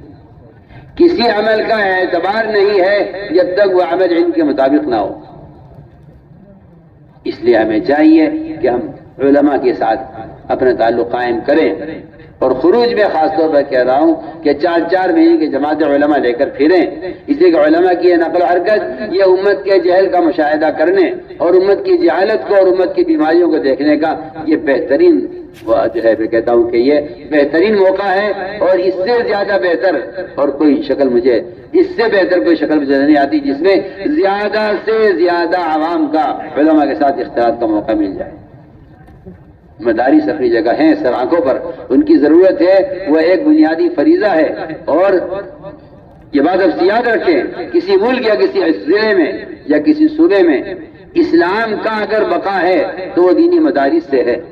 اس کے قیام کے لیے اپنی جان، مال، وقت، زمین، جائیداد جو کچھ آپ پیش کر سکتے ہیں، میں کہتا ہوں کہ مسلمان کے مال کا سب سے پہلا مصرف اور مسلمان کے مال کا سب سے پہلا تقاضا ان کی شادیاں، ان کے مکانات، ان کی سواریاں، ان کی ضروریات، ان کی خواہشات سے بڑھ کر سب سے پہلے مسلمان کے مال کا جو مصرف ہے وہ دینی مدارس کا قائم کرنا ہے۔ اسکول خوب بنا لیے، کالج خوب بنا لیے، جہل خوب پڑھا جا رہا ہے، جہالت خوب پڑھائی جا رہی ہے، جس کا آخرت سے کوئی تعلق نہیں ہے۔ وہ علم جس پر آخرت ملے گی، وہ علم جس پر جنت کا وعدہ ہے، اگر کسی جگہ 10 اسکول ہے تو وہاں کوئی ایک مدرسہ بھی نہیں ہے، کہیں 50 اسکول ہے تو وہاں کوئی ایک مدرسہ بھی نہیں ہے، کہیں 100 اسکول ہے کہ جہاں ایک مدرسہ بھی ہے، تو آپ اس کا اندازہ کر لیجئے۔ اگر مسلمان کو علم کا شوق ہوتا تو میں سمجھتا ہوں کہ شاید مدارس وہ زیادہ ہوتے، لیکن علم کا شوق نہیں۔ اس لیے ہم تاکید سے عرض کر رہے ہیں کہ ہمارے علماء کو چاہیے کہ وہ اپنا وقت فارغ کریں عوام کے لیے. عوام کو چاہیے کہ وہ روزانہ مسجد کو وقت دیں علماء سے مسائل معلوم کرنے کے لیے. اس طرح ہمیں مسجدوں کو مسائل کے حلقوں سے بھی آباد کرنا ہے. یہ فضائل ہو گئے، مسائل ہو گئے. اس طرح ہمیں میرے دوستوں عزیزوں اللہ کے ذکر کی مشق کرنی. اللہ کے راستے میں نکل کر ذکر کیا ہے؟ اللہ کو یاد رکھنا ذکر ہے. اس یاد رکھنے کے لیے یاد کرنا ہے. جو اللہ کو یاد نہیں کرتے یاد رکھتے بھی نہیں ہیں. اس لیے صبح شام کی تسبیحات کا اہتمام ذکر باوضو کیا جائے، تنہائی میں کیا جائے، اللہ کے دھیان کے ساتھ ذکر کیا جائے. ذکر میں اللہ کے غیر سے کٹنا چاہیے. وذکر اسم ربک وتبتل الیہ تبتیلا. پوری طرح اللہ کے غیر سے کٹ کر اللہ کے ساتھ تنہا ہو جاؤ ذکر میں. اس طرح ہمیں باوضو ہو کر قبلہ رخ اور اللہ کی طرف متوجہ ہو کر اللہ کے دھیان کے ساتھ ہمیں ذکر کا اہتمام کرنا ہے. ایک تجوید تیسرے کلمے کی سبحان اللہ، الحمدللہ، لا الہ الا اللہ، اللہ اکبر، ولا حول ولا قوت الا باللہ العلی العظیم. ایک تجوید الشرک کی استغفار کی. تین تکبیر صبح شام جی لگا کر اللہ کی طرف متوجہ ہو کر پڑھنے کا اہتمام فرمائیں. افضل ذکر قرآن کی تلاوت ہے. تمام اذکار میں اللہ کی ذات سے نکلا ہوا کلام ہے، کوئی کلام اس کے برابر نہیں ہے. لیکن یہ بات سب یاد رکھے، ہمیں اللہ کے کلام کی تلاوت اور قرآن کی تلاوت قرآن میں دیکھ کر کرنی ہے. آج کل ایک فیشن کو ہو، ایک بدعت کو ہو، یا ایک بے وقوفی کو ہو، یا صحابہ کرام کے طریقوں سے ہٹ کر نیا طریقہ ایجاد کرنے کی کوشش کو ہو، موبائل میں قرآن کے پڑھنے کا شوق پیدا ہوا ہے. میں آپ سے سب سے بہت تاکید سے کہہ رہا ہوں، موبائل میں قرآن کے پڑھنے کی قطعاً کوئی گنجائش نہیں ہے. کوئی گنجائش نہیں. سنیں، بہت کان کھول کے سننا میری بات. آپ سفر میں ہیں، قرآن ساتھ رکھیے، قرآن کھول کے دیکھ کر پڑھیے. موبائل میں قرآن کا رکھنا، میں تو قرآن کی اس کو بے حرمتی یقین کرتا ہوں.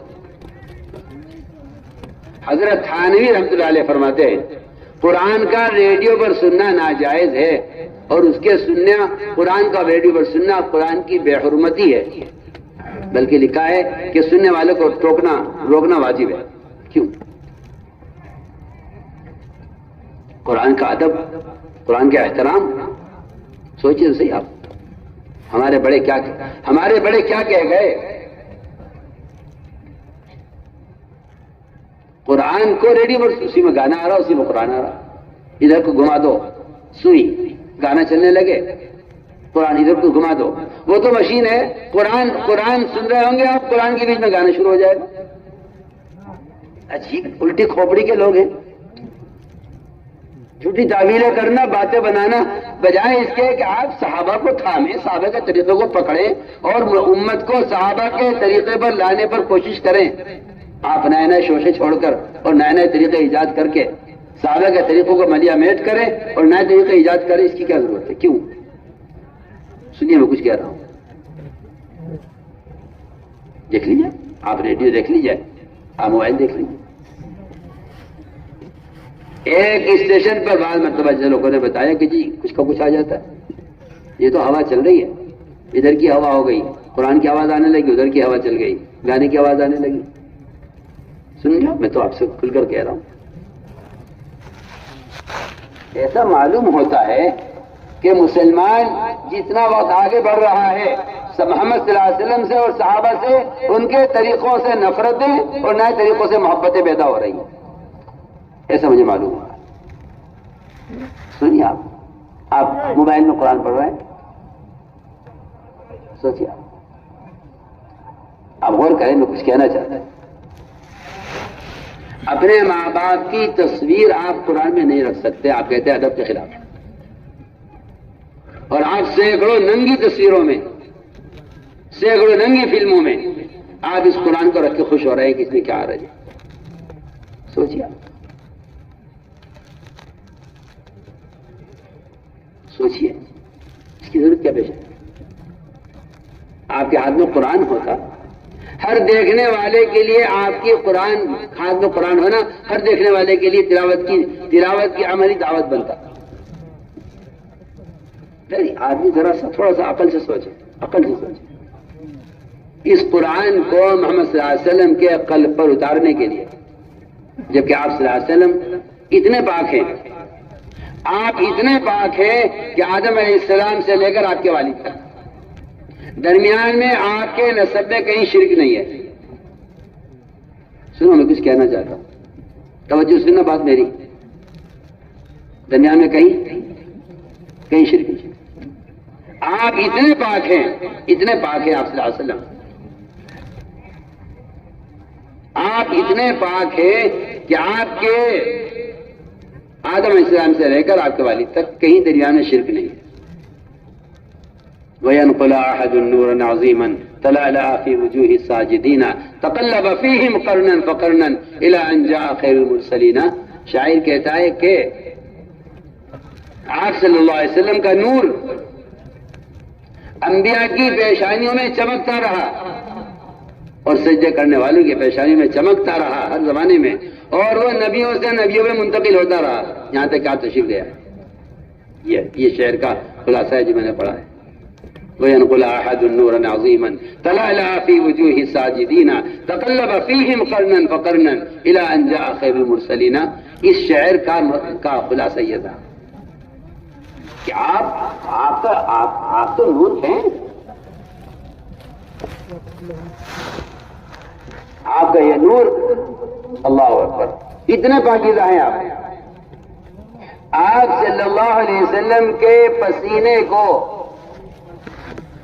آپ سو رہے تھے، ام ایمن کسی کو یاد نہیں، انہوں نے آپ کے پسینے کو جو آپ کے بدن سے بہ رہا تھا اس کو بوتل میں جمع کرنے لگی۔ آپ کی آنکھوں کیا کر رہے ہیں کہ آپ کے بدن سے جو پسینہ بہ رہا ہے میں اسے بوتل میں جمع کروں، کیا کرو گی اسے؟ کہنے لگی آپ کے پسینے سے ہم دو کام کرتے ہیں، آپ کے پسینے سے ہم دو کام کرتے ہیں۔ پہلا کام تو یہ ہے، کوئی کیسا بھی بیمار ہو، کیسا بھی کوئی خطرناک حالت میں ہو، ہم ایک قطرہ پسینے کا آپ کے اس کے حلق میں ڈال دیتے ہیں، وہ صحتیاب ہو جاتا ہے۔ اور دوسرا مقصد ہمیں آپ کے پسینے سے، اصل میں آپ کے پسینے سے عطر تیار کرتا ہے۔ سنیے آپ صلی اللہ علیہ وسلم کا پسینہ آپ کے پسینے میں عطر تیار کرتا ہے، اتنی خوشبو ہے پسینے میں آپ صلی اللہ علیہ وسلم کے کہ آپ کے پسینے سے خوشبو تیار کی جاتی ہے، ہم اس سے عطر بناتے ہیں۔ سنیے آپ،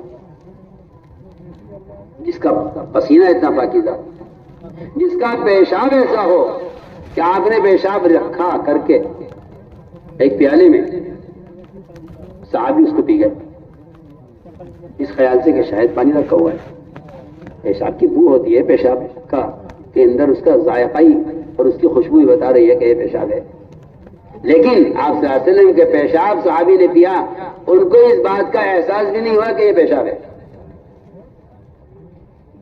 سنیے آپ، جو ذات اتنی پاکیزہ ہے، میں کچھ کہنا چاہتا ہوں اس سارے واقعے سے، جو ذات اتنی پاکیزہ ہے، آپ کے قلب پر قرآن کو اتارنے کے لیے 4 مرتبہ آپ کے دل کو چیر کر دھویا گیا ہے۔ زمزم سے دھویا گیا۔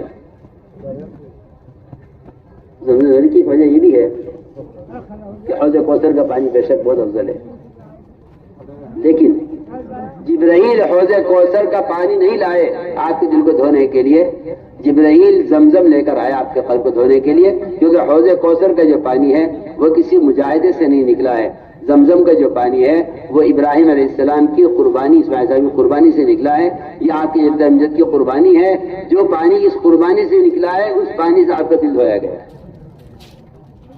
دیکھو میں کچھ کہہ رہا ہوں،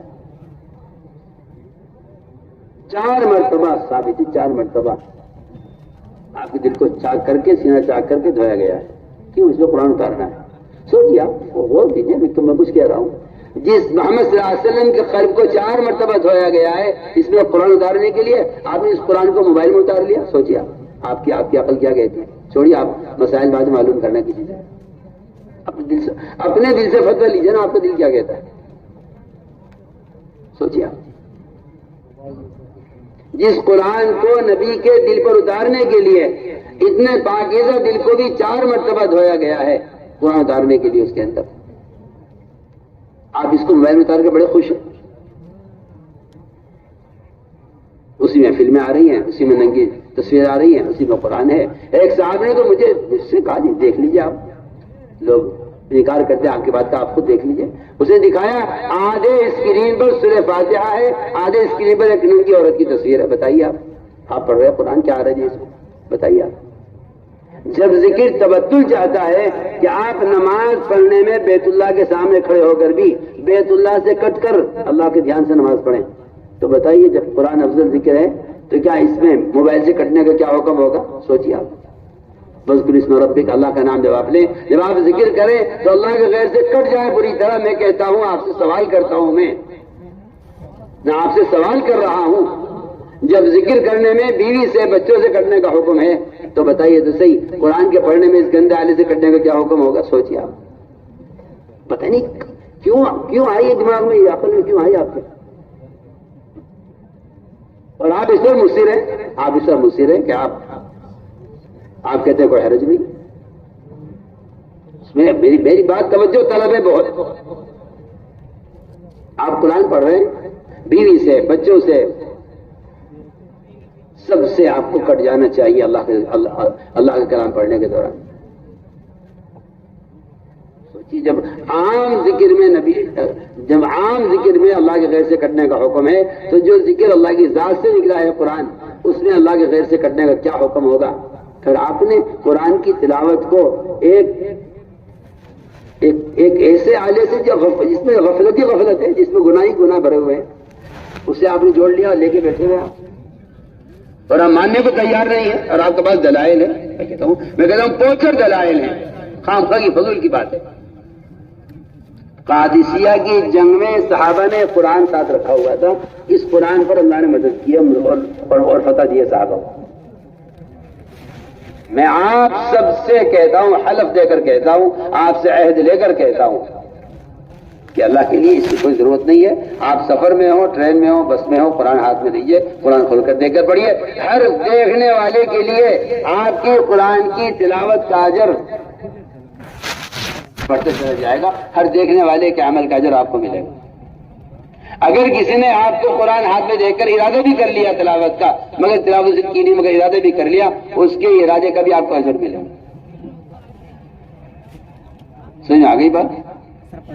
کرو گے تمام اس طرح میں کہہ رہا ہوں۔ اس لیے یہ سب قرآن کی بے ادبی کے اور قرآن کی بے حرمتی کے نئے طریقے ایجاد ہو رہے ہیں۔ ہمیں کسی نئے طریقے کی ہمیں ضرورت نہیں ہے۔ عامر شعبی کہتے ہیں جو طریقہ تمہیں صحابہ کے بعد والوں سے ملے اسے نفرت کے ساتھ چھوڑ دو، کہیں کے ساتھ نفرت کے ساتھ چھوڑ دو اس کام کو جو تمہیں صحابہ کے بعد والوں سے ملے۔ یہ عامر شعبی کا بات ہے، اس لیے میں نے تاکید سے عرض کر دیا ہے کہ قرآن کی تلاوت کا خوب اہتمام کیا جائے۔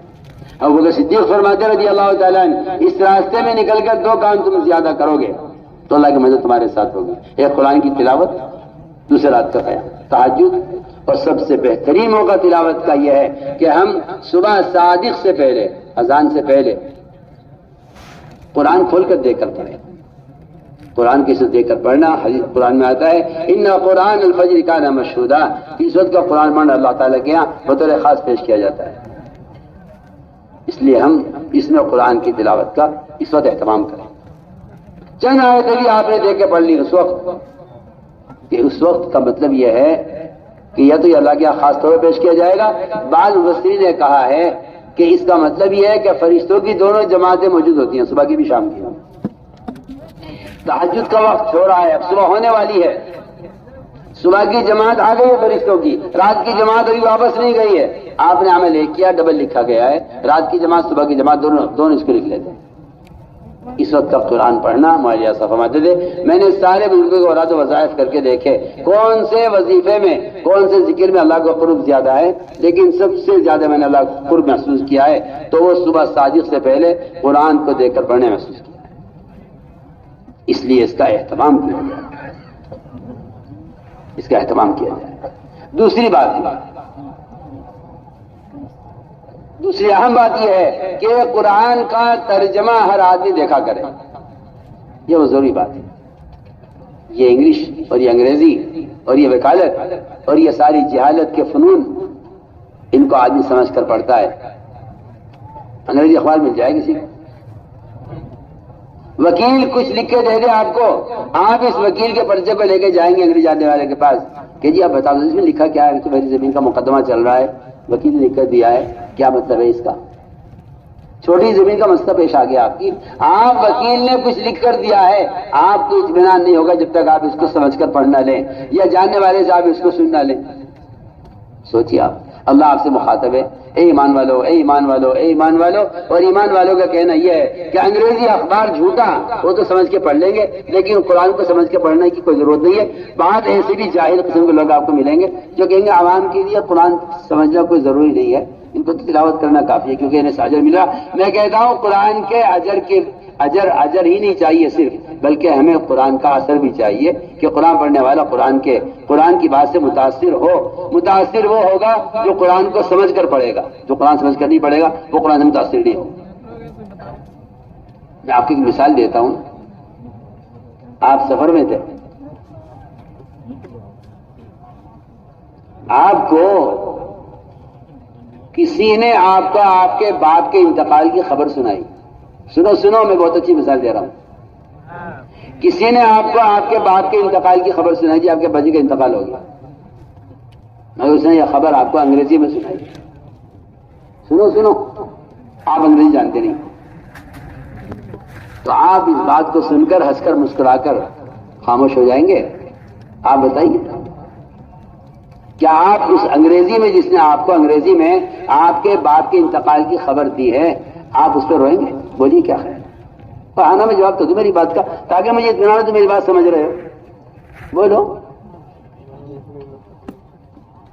آپ کو کوئی غم ہوگا، کوئی دکھ ہوگا؟ نہیں، کیونکہ آپ کو خبر ہی نہیں کس نے کیا کہا ہے۔ میں کتنی کام کی بات آپ سے کر رہا،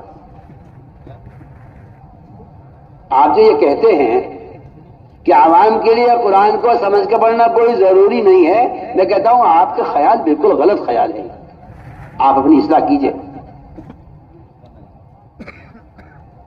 میں اس کی مثال آپ کو دے رہا ہوں کہ آپ کو کوئی انگریزی میں یہ کہہ رہا ہے کہ آپ کے باپ کا انتقال ہو گیا، آپ کی بیوی کا انتقال ہو گیا، آپ کو خبر نہیں اس نے کیا بولا، آپ ہنس کے خاموش ہو جائیں گے۔ کیوں؟ آپ نے اثر کیوں نہیں لیا اس کی بات کا؟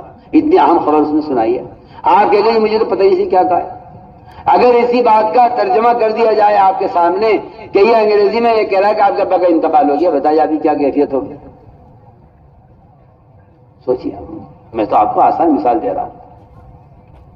یہی ہے قرآن کو سمجھ کو اور نہ اور بغیر سمجھے پڑھنے کی مثال یہی ہے۔ قرآن میں وعیدیں ہیں، قرآن میں عذاب کی دھمکیاں ہیں، قرآن میں وعدے ہیں، قرآن میں اللہ تعالیٰ سے بشارتیں ہیں۔ اگر آپ ان کو سمجھ کر نہیں پڑھیں گے تو آپ اللہ کے کلام سے متاثر نہیں ہوں گے۔ اللہ کیا کلام کو نہیں خبر۔ اس لیے میرے دوستوں بہت تاکید سے ماشاءاللہ بعض علماء نے بہت اچھے آسان ترجمے کیے ہیں قرآن کے۔ مولوی بلال ندوی کا قرآن کا، حسنی کا قرآن بہت مجھے آسان لگا ہے عوام کے لیے۔ تو کسی بھی کا بھی ترجمہ آپ ترجمہ ضرور رکھیں اپنے ساتھ اور دیکھیں کہ اللہ تعالیٰ کیا فرما رہا ہے، اللہ مجھ سے کیا کہہ رہا ہے۔ اللہ قرآن میں کافروں سے زیادہ ایمان والوں سے مخاطب ہیں، ایمان والوں کی طرف متوجہ ہیں، ایمان والوں سے بات کر رہے ہیں۔ ایمان والے کہہ رہے ہیں ہمیں کیا معلوم کیا کہہ رہے ہیں۔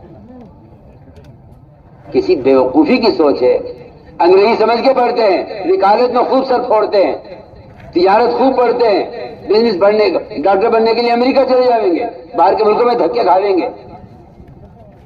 اور کہتے ہو قرآن سمجھ کے پڑھ لو، تو کہ اس کا تو کوئی ضروری نہیں۔ عجیب پاگل پن کی سوچ ہے۔ حضرت علی فرماتے رضی اللہ تعالیٰ عنہ، جو آدمی قرآن سمجھ کر نہیں پڑھ رہا ہے، قرآن کو سمجھ کر نہ پڑھنے میں کوئی خیر نہیں ہے۔ حضرت علی کا قول ہے، قرآن کو بغیر سمجھے پڑھنے میں کوئی خیر نہیں ہے، حضرت علی کا قول ہے۔ آج سے طے کر لو انشاءاللہ، ہم نے طے کر لیا ہم روزانہ جتنی تلاوت کریں گے اتنی تلاوت کا ترجمہ پڑھیں گے اللہ کیا کہہ رہا ہے۔ پتہ تو چلے آپ کو اللہ آپ سے مخاطب ہے۔ اس طرح میرے دوستوں عزیزوں ہمیں قرآن کی تلاوت کا، اس کے ترجمہ کا اہتمام کرنا ہے۔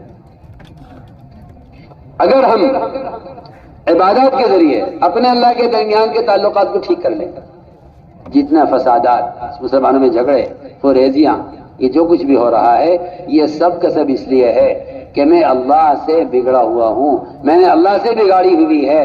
جو آدمی اپنے اللہ کے درمیان کے معاملات کو بگاڑے گا، اس کے مخلوق کے درمیان فسادات ہوں گے، جھگڑے ہوں گے، اور جو اپنے اللہ کے درمیان کے معاملات کو درست کر لے گا، اللہ اس کے بندوں کے درمیان کے معاملات درست کر دیں گے۔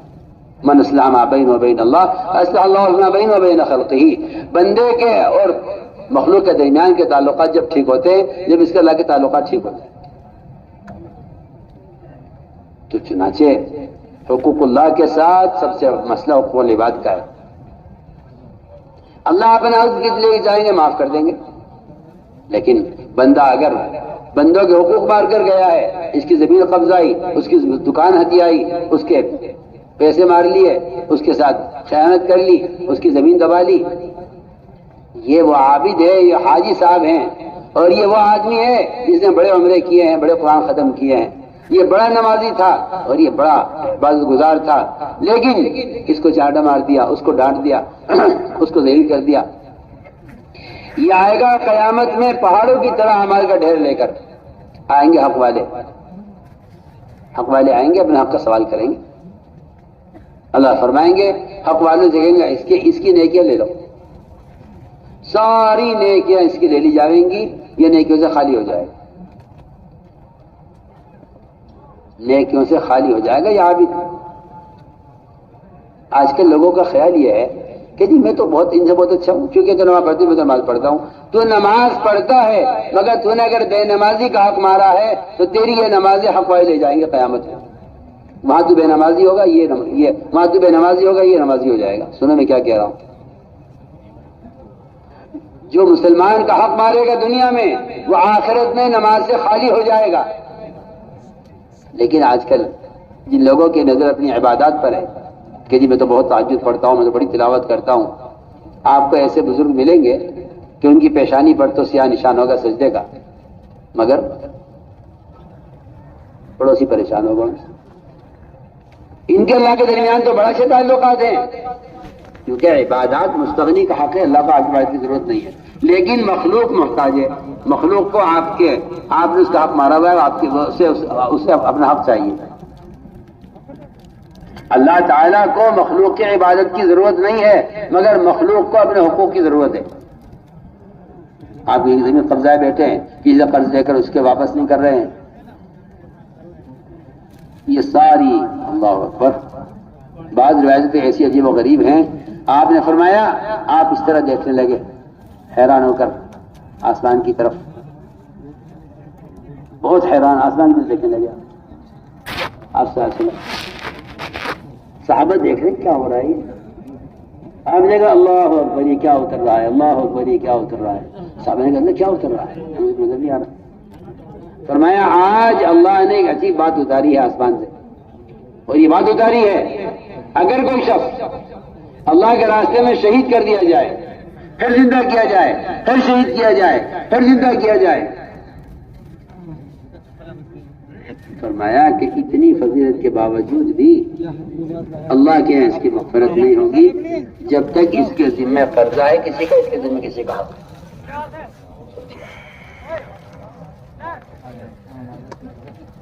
اس میں بڑی کوتاہی ہو رہی ہے، اور کیا بات ہے، میں تو آپ کو بتائیے کہ میں تو ہر سال چارنے لگاتا ہوں، آپ کو تو بتائیے میری تہجد تو بڑی اچھی ہے، ہوا کر بہت اہم بات ہے آپ سے۔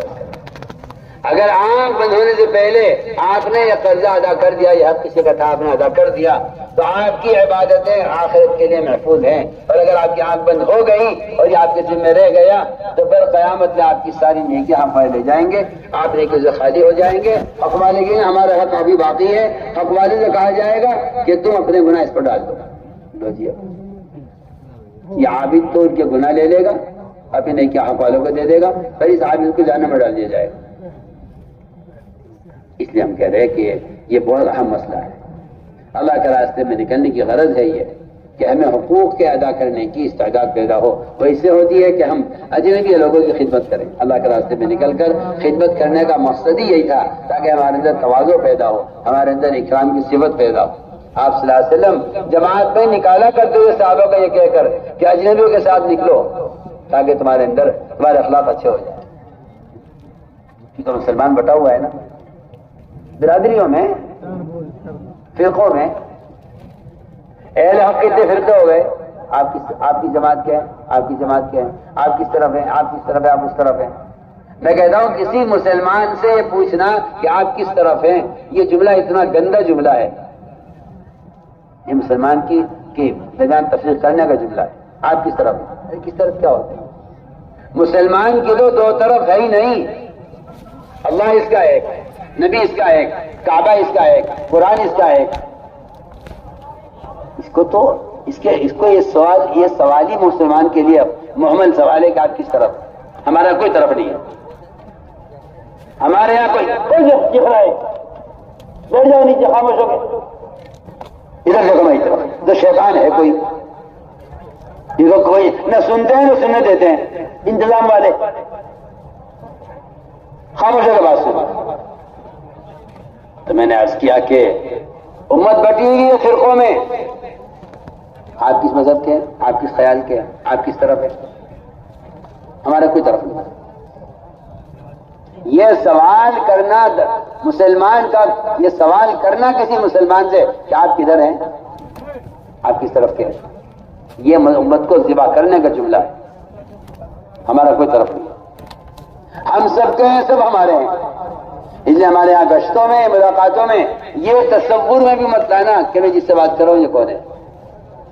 اس کا مطلب یہ ہے کہ آپ کے دماغ میں تفریق ہے۔ اگر آپ کسی مسلمان کو کسی فرقے کا آدمی سمجھیں تو آپ کے دماغ میں تفریق ہے۔ ہم تو ہر فرد کو محمد صلی اللہ علیہ وسلم کا محمد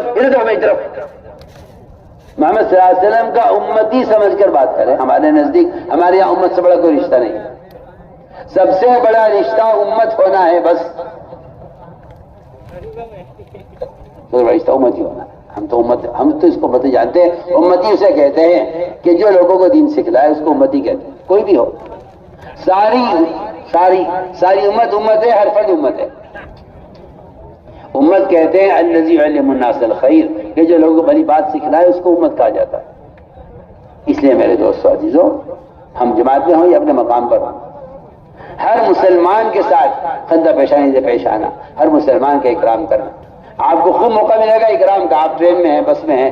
اول تو ہماری جماعتوں میں ایک بیماری پیدا ہو گئی ہے، ہماری جماعتوں میں بیماری پیدا ہو گئی، اور میں آپ سے بہت تاکید سے کہہ رہا ہوں ایسا ہرگز نہیں ہو سکتا۔ آپ ٹرین میں سفر کرتے جماعتیں، بھائی صاحب آپ ایسا کریں، آپ یہ والی سیٹ لے لیں، ہمیں والی سیٹ لے لیں، کیونکہ ہم جماعت ہے نا، ہمیں جماعت کے ساتھ رہنا ہے، ہم تعلیم کریں گے ٹرین میں۔ تمہیں کسی نے کہا ٹرین میں تعلیم کرنے کو؟ ٹرین تعلیم کرنے کی جگہ نہیں ہے، ٹرین میں تعلیم کا حلقہ لگانے کی اجازت ہی نہیں ہے۔ سن لو کان کھول کر میں جو کہہ رہا ہوں، ٹرین میں تعلیم کا حلقہ لگانے کی اجازت ہی نہیں ہے۔ پریشان کرتے ہیں مسافروں کو، بھائی صاحب بیچارہ اس نے اتنی سیٹ لی ہے، نیچے کی لی ہے، یہاں کی لی ہے، اس کے آپ کے لیے آپ یہاں سے وہاں چلے جائیے، آپ ہمارا ساتھی وہاں ہے وہ یہاں آ جائے گا، تاکہ جماعت والے ایک ساتھ ہو جائیں۔ ہم دین سیکھیں گے، ہم مذاکرہ کریں گے۔ ٹرین نہ مذاکرے کی جگہ ہے، نہ تعلیم کی جگہ ہے، نہ حلقہ لگانے کی جگہ ہے، کچھ نہیں ہے۔ مسافروں کو پریشان نہیں کرنا ہے، جو جس سیٹ پر ہے وہاں رہے۔ تعلیم یہی نہیں کہ آپ کتاب پڑھ کر تعلیم کرائیں، تعلیم یہ بھی ہے کہ آپ برابر میں آپ کے ساتھ بیٹھا ہوا ہے، کوئی مسلمان بیٹھا ہے، آپ کا ساتھی بیٹھا ہے جماعت کا، آپ اس سے سیکھنا سکھلانا کر لیں، دین کی بات آپس میں کر لیں، یہ بھی تعلیم کو کتاب پڑھنے کو تعلیم تھوڑی کہتے ہیں صرف۔ اگر آپ اپنے برابر کے بیٹھنے والے، سیٹ پہ بیٹھنے والے سے آپ دین کی بات کریں، نہیں تعلیم تو وہاں ہوگی جہاں تعلیم کا موقع ہے۔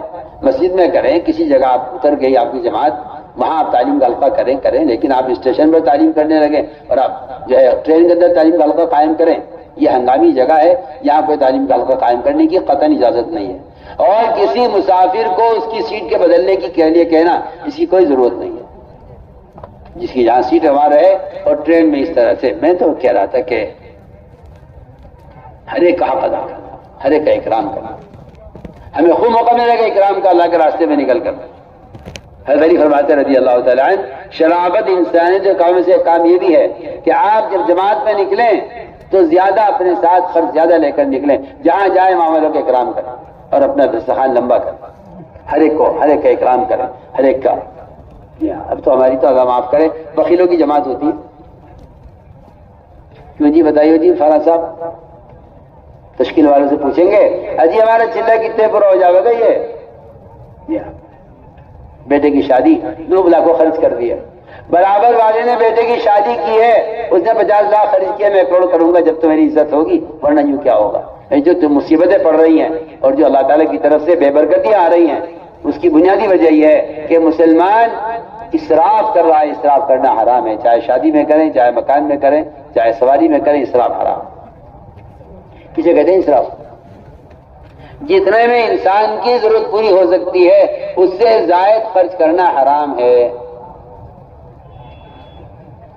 زائد خرچ کرنا, جو کام 100 روپے میں ہو سکتا ہے اس کام کو 200 روپے میں کرنا اسراف ہے. مسلمان کے مال کا سب سے پہلا مصرف اللہ کے راستے کی محنت تھی. یہ اللہ کے راستے میں نکلتے تھے تو اپنے ساتھ زیادہ خرچ لے کر نکلتے تھے, جہاں جائیں گے وہاں والوں کے اکرام کریں گے, دسترخوان لمبا کریں گے سب کے لیے, سب کو مانوس کریں گے, سب کو دعوت دیں گے. اب تو جماعتیں نکلتی ہیں بخیلوں کی جماعتیں کہ جی چلہ کتنے برا ہو جائے گا, جی اتنے میں ہو جائے گا, اتنے کھانے کے, اتنے ٹکٹ کے, اتنے اس کے, اتنے اس کے, چائے پانی کے, چلو ہو گئی چلے پورا. کیا بات ہو گئی؟ آپ نے جماعت میں نکل کر اپنے اوپر خرچ کر لیا تو یہ تو کوئی جماعت کا خرچ نہیں ہے. اگر آپ تجارت کے لیے کسی ملک میں جاتے یا کسی صوبے میں جاتے, آپ ٹرین میں ٹکٹ کرتے, آپ وہاں جا کے اپنے کھانے کا انتظام کرتے, تب بھی تو پیسہ خرچ ہوتا. تو آپ تجارت میں خرچ کریں, تبلیغ میں خرچ کریں, برابر ہے. خیر اس کا اصل وہ ہے جو آپ نے اللہ کے راستے میں نکل کر دوسروں کا خرچ کیا ہے, وہ اصل اللہ کے راستے کا خرچ ہے. جماعت میں نکل کر جو خرچ کیا دوسروں پر وہ بتایا جائے گا اللہ کے راستے کا خرچ. اس لیے ہم اللہ کے راستے میں نکل کر خوب خرچ کریں, دل کھول کر, ہر جگہ لوگوں کو اکرام کریں. اپنا برتن اپنا سامان ساتھ دے کے جاؤ. آپ فقیر نہیں ہیں اور آپ مہمان نہیں ہیں کہ آپ لوگوں کو جا کر وہاں سوال کریں. آپ مہمان نہیں ہے کہ وہ آپ کی دعوت کریں. آپ داعی ہیں, داعی میزبان ہوتا ہے. آپ جہاں جا رہے ہیں وہاں کے لوگ آپ کے مہمان ہیں, آپ میزبان ہیں. کہ آپ داعی ہیں دین کے, جو دین کا داعی ہوتا ہے میزبان ہوتا ہے. اب وہ تاکید سے کہہ رہے ہیں اپنے ساتھ اپنا خرچ لے کر نکلو. جو آج خرچ لے کر نہیں نکل رہا ہے وہ لوگوں سے سوال کرنے کے لیے نکل رہا ہے. یہ مسائل ہے, سخی نہیں ہے. ہمیں چاہیے ہم سخی بن کر نکلیں, مال لے کر نکلیں. یہ نہیں کہ ہم چلو توکل پر یہاں اللہ کھلائیں گے, نہیں. یہ سائل ہے, یہ فقیر ہے, یہ لوگوں کے سامنے ہاتھ پھیلانے کے لیے جا رہا ہے. یہ کوئی توکل نہیں ہے کہ آپ بغیر خرچ کے نکل جائیں, کوئی توکل نہیں ہے. یہ تعقل ہے کہ آپ لوگوں سے مانگ مانگ کر کھائیں گے اس لیے کہ آپ کے پاس ہے نہیں. آپ تو خرچ لے کر نکلیں, اور خرچ لے کر نکلنا بتانے کے لیے کہ مجھے کسی کی ضرورت نہیں ہے. اس طرح ہمیں اکرام کی مشق کرنی ہے. میرے دوستو عزیزو, یہ سارے کام اللہ کی رضا کے لیے ہوں, اخلاص کے ساتھ. اس کے علاوہ ہماری کوئی نیت, کوئی غرض نہ ہو. یہ اصل بات ہے. لیکن جو عمل اللہ کے غیر کے لیے ہے وہ عمل جہنم میں لے جائے گا. قیامت میں اللہ تعالیٰ سب کے وجود دے کر فارغ ہو جائیں گے تو ایک کچھ لوگ آئیں گے, اللہ ہم رہ گئے اجر سے, ہمارے عمل کا اجر نہیں ملا. اللہ فرمائیں گے تم نے دنیا میں جن کے لیے عمل کیا ان سے جا کر بدلہ لے, ہمارے پاس تمہارے لیے ہمارے پاس کوئی بدلہ نہیں. میرے دوستو عزیزوں, سخی کو, شہید کو, عالم کو جہنم میں پہلے ڈالا جائے گا. ان سے آگ کو دہکایا جائے گا. یہ ہیں وہ سخی اور عالم اور شہید جنہوں نے علم حاصل کیا تھا عالم بننے کے لیے, علامہ کہلانے کے لیے, جنہوں نے سخاوت کی تھی اپنے آپ کو سخی کہلانے کے لیے, جس نے اللہ کے راستے میں جان دی اپنے آپ کو کہ میرا نام لکھا جائے, وہاں کتبہ لگے میری قبر پر, اس میں لکھا جائے شہید اسلام, کہ تو نے اپنے آپ کو شہید کہلانے کے لیے شہادت پیش کی ہے, لہٰذا ان تینوں کو جہنم میں ڈال دیا. ابو رضی اللہ تعالیٰ عنہ اس حدیث کو بیان کرتے ہوئے اتنا روتے تھے کہ لوگ سمجھتے تھے کہ شاید یہ بچیں گے نہیں. اس طرح میں نے عرض کیا کہ ہمیں اخلاص کے ساتھ, اخلاص کیا ہے؟ اچھا بتاؤ, بہت اہم بات. بعض لوگ اخلاص سمجھتے ہیں عمل کے چھپانے کو, بعض لوگ کہتے ہیں عمل کو ظاہر کرنا ریا ہے, عمل کو چھپانا اخلاص ہے. حالانکہ عمل کو چھپانا کوئی اخلاص نہیں ہے. عمل کو کھول کر کرنا لوگوں کے سامنے, لوگوں کو دکھلانے کے لیے عمل کرنا بھی ریا نہیں ہے. سنو میں کیا کہہ رہا ہوں. لوگوں کو دکھلانے کے لیے عمل کرنا ریا نہیں ہے، اور لوگوں سے عمل کو چھپانا یہ کوئی اخلاص نہیں۔ ایک صاحب نے روزہ رکھ لیا، نفلی روزہ، پیر کا جمعرات کا روزہ رکھتے تھے، وہ دوپہر کے 2 بج رہے، گرمی پڑ رہی، بھوک لگ رہی، روزہ ہے، کچھ لوگ کھانا کھا رہے تھے، ٹھنڈا پانی رکھا ہوا تھا کہ بھائی آ جاؤ ٹھنڈا پانی ہے، کھانا ہے، کہ بس جی بسم اللہ کرو، بھائی آ جاؤ کھا لو، کیوں انکار کر رہے ہو دعوت سے؟ کہ نہیں جی آپ کھاؤ، بھائی آ جاؤ کیا بات ہے، اجی بس خواہش نہیں ہے، جھوٹ بول رہا ہے، جھوٹ بولنا حرام ہے۔ سنیے تجھے میں کیا بول رہا ہوں، شیطان نے آپ سے جھوٹ بلوا دیا اس چکر میں کہ اگر میں نے کہہ دیا میرا روزہ ہے تو روزہ تو ختم ہو جائے گا کیونکہ اخلاص جاتا رہے گا۔ کس نے کہہ دیا آپ سے یہ؟ اگر آپ یہ کہہ دیں میرا روزہ ہے تو یہ تو آپ کا یہ کہنا میرا روزہ ہے یہ تو دعوت ہے، یہ دعوت ہے یا ریا ہے؟ بتاؤ، سنو میں سامنے کیا کہہ رہا ہوں، دعوت ہے۔ شیطان بڑا دھاگ ہے، وہ اخلاص کے چکر میں تمہیں کونے میں لے جا کے چھپا دے گا، یہاں کرو ذکر، کمرے میں کونے میں بیٹھ کے، ورنہ لوگ تمہیں ریاکار کہیں گے۔ کہ اتنا دھاگ ہے شیطان کہ یہ سمجھے گا واہ واہ واہ واہ اسے صحیح مشورہ دے رہا ہے مجھے، حالانکہ شیطان ہے جو تمہیں کونے میں بٹھا دے گا تسبیح دے کر کہ اگر تم نے ذکر کیا لوگوں کے سامنے تو تمہارا اخلاص تو ختم ہو جائے گا، لوگ کہیں گے ریاکار ہے۔ میرے دوستو عزیزوں، لوگوں کو دکھانے کے لیے عمل کرنا سنت ہے، کیا ہے؟ سنت۔ لوگوں کو دکھانے کے لیے عمل کرنا سنت ہے، یا آپ سے کسی نے کہہ دیا کہ یہ ریا ہے؟ اگر آپ لوگوں کو دکھانے کے لیے عمل کر رہے ہیں تو آپ کو اتنا اجر ملے گا، اتنا اجر ملے گا جس کو آپ شمار نہیں کر سکتے۔ اگر آپ شکر عمل کر رہے ہیں اخلاص کے بھی ارادے سے تو آپ کو آپ کے 1 فرض کا اجر ملے گا، آپ کو آپ کے عمل کا اجر بس۔ اگر آپ دکھا کر عمل کر رہے ہیں لوگوں کو تو جتنے لوگ آپ کو دیکھ کر عمل کریں گے ان سب کا اجر آپ کو ملے گا۔ سنیے، شیطان تو اسلام کو مٹانے کے لیے کہہ رہا ہے کہ آپ تسبیح پڑھیں، تنہائی میں پڑھیں۔ اب تو ایک نیا طریقہ ایجاد ہوا ہے کہ وہ ہاتھ میں وہ پہن لیتے ہیں انگوٹھی سی، اس سے بٹن دباتے رہتے ہیں۔ میں صاحب نے کہا یہ کیا ہے؟ کہنے کہ یہ تسبیح ہے۔ میں نے کہا کیوں؟ دانے کہاں گئے جو سنت ہے؟ ایسے گدھے ہیں، ایسے احمق ہیں، انہیں جائز جائز چیزیں نظر آ رہی ہیں، یہ سنتوں سے اندھے ہوئے جا رہے ہیں۔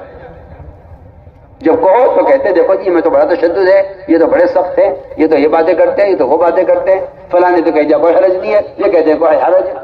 پاگل ہو گئے تمہیں ہر سنت کا متبادل نظر آ رہا ہے جواز میں، تمہاری جواز کے فتوے سنتوں کو مٹانے کے لیے ہو رہے ہیں۔ تم ہوش میں آؤ، جواز کوئی چیز نہیں ہے۔ جواز کا مطلب یہ ہے سنتیں مٹاؤ اور نئے نئے طریقے ایجاد کرو، جواز کا مطلب یہ ہے۔ میں تم علماء سے بھی کہہ رہا ہوں کہ ہوش میں آؤ، اب جائز کو تو دیوار میں دے کے مارو۔ اس جائز کام سے نفرت ہونی چاہیے مسلمان کو جو جائز کام سنت کے خلاف ہو۔ صاف بات، آپ مانو یا نہ مانو، جو جائز کام سنت کے خلاف ہے اگرچہ جائز ہو اس سے نفرت ہونی چاہیے مسلمان کو، یہ ایمان کا تقاضا ہے۔ عجیب قسم کی اپنے آپ کو مجتہد سمجھتے ہیں۔ حالانکہ سنت ہے یہ کہ گٹھلیوں پر یا دانوں پر پڑھا جائے، سنت ہے۔ آپ صلی اللہ علیہ وسلم نے ام ایمن کو گٹھلیوں پر آپ نے وظیفہ پڑھتے ہوئے دیکھا، آپ نے دیکھ کر اس کو انکار نہیں کیا، سنت ہو گیا۔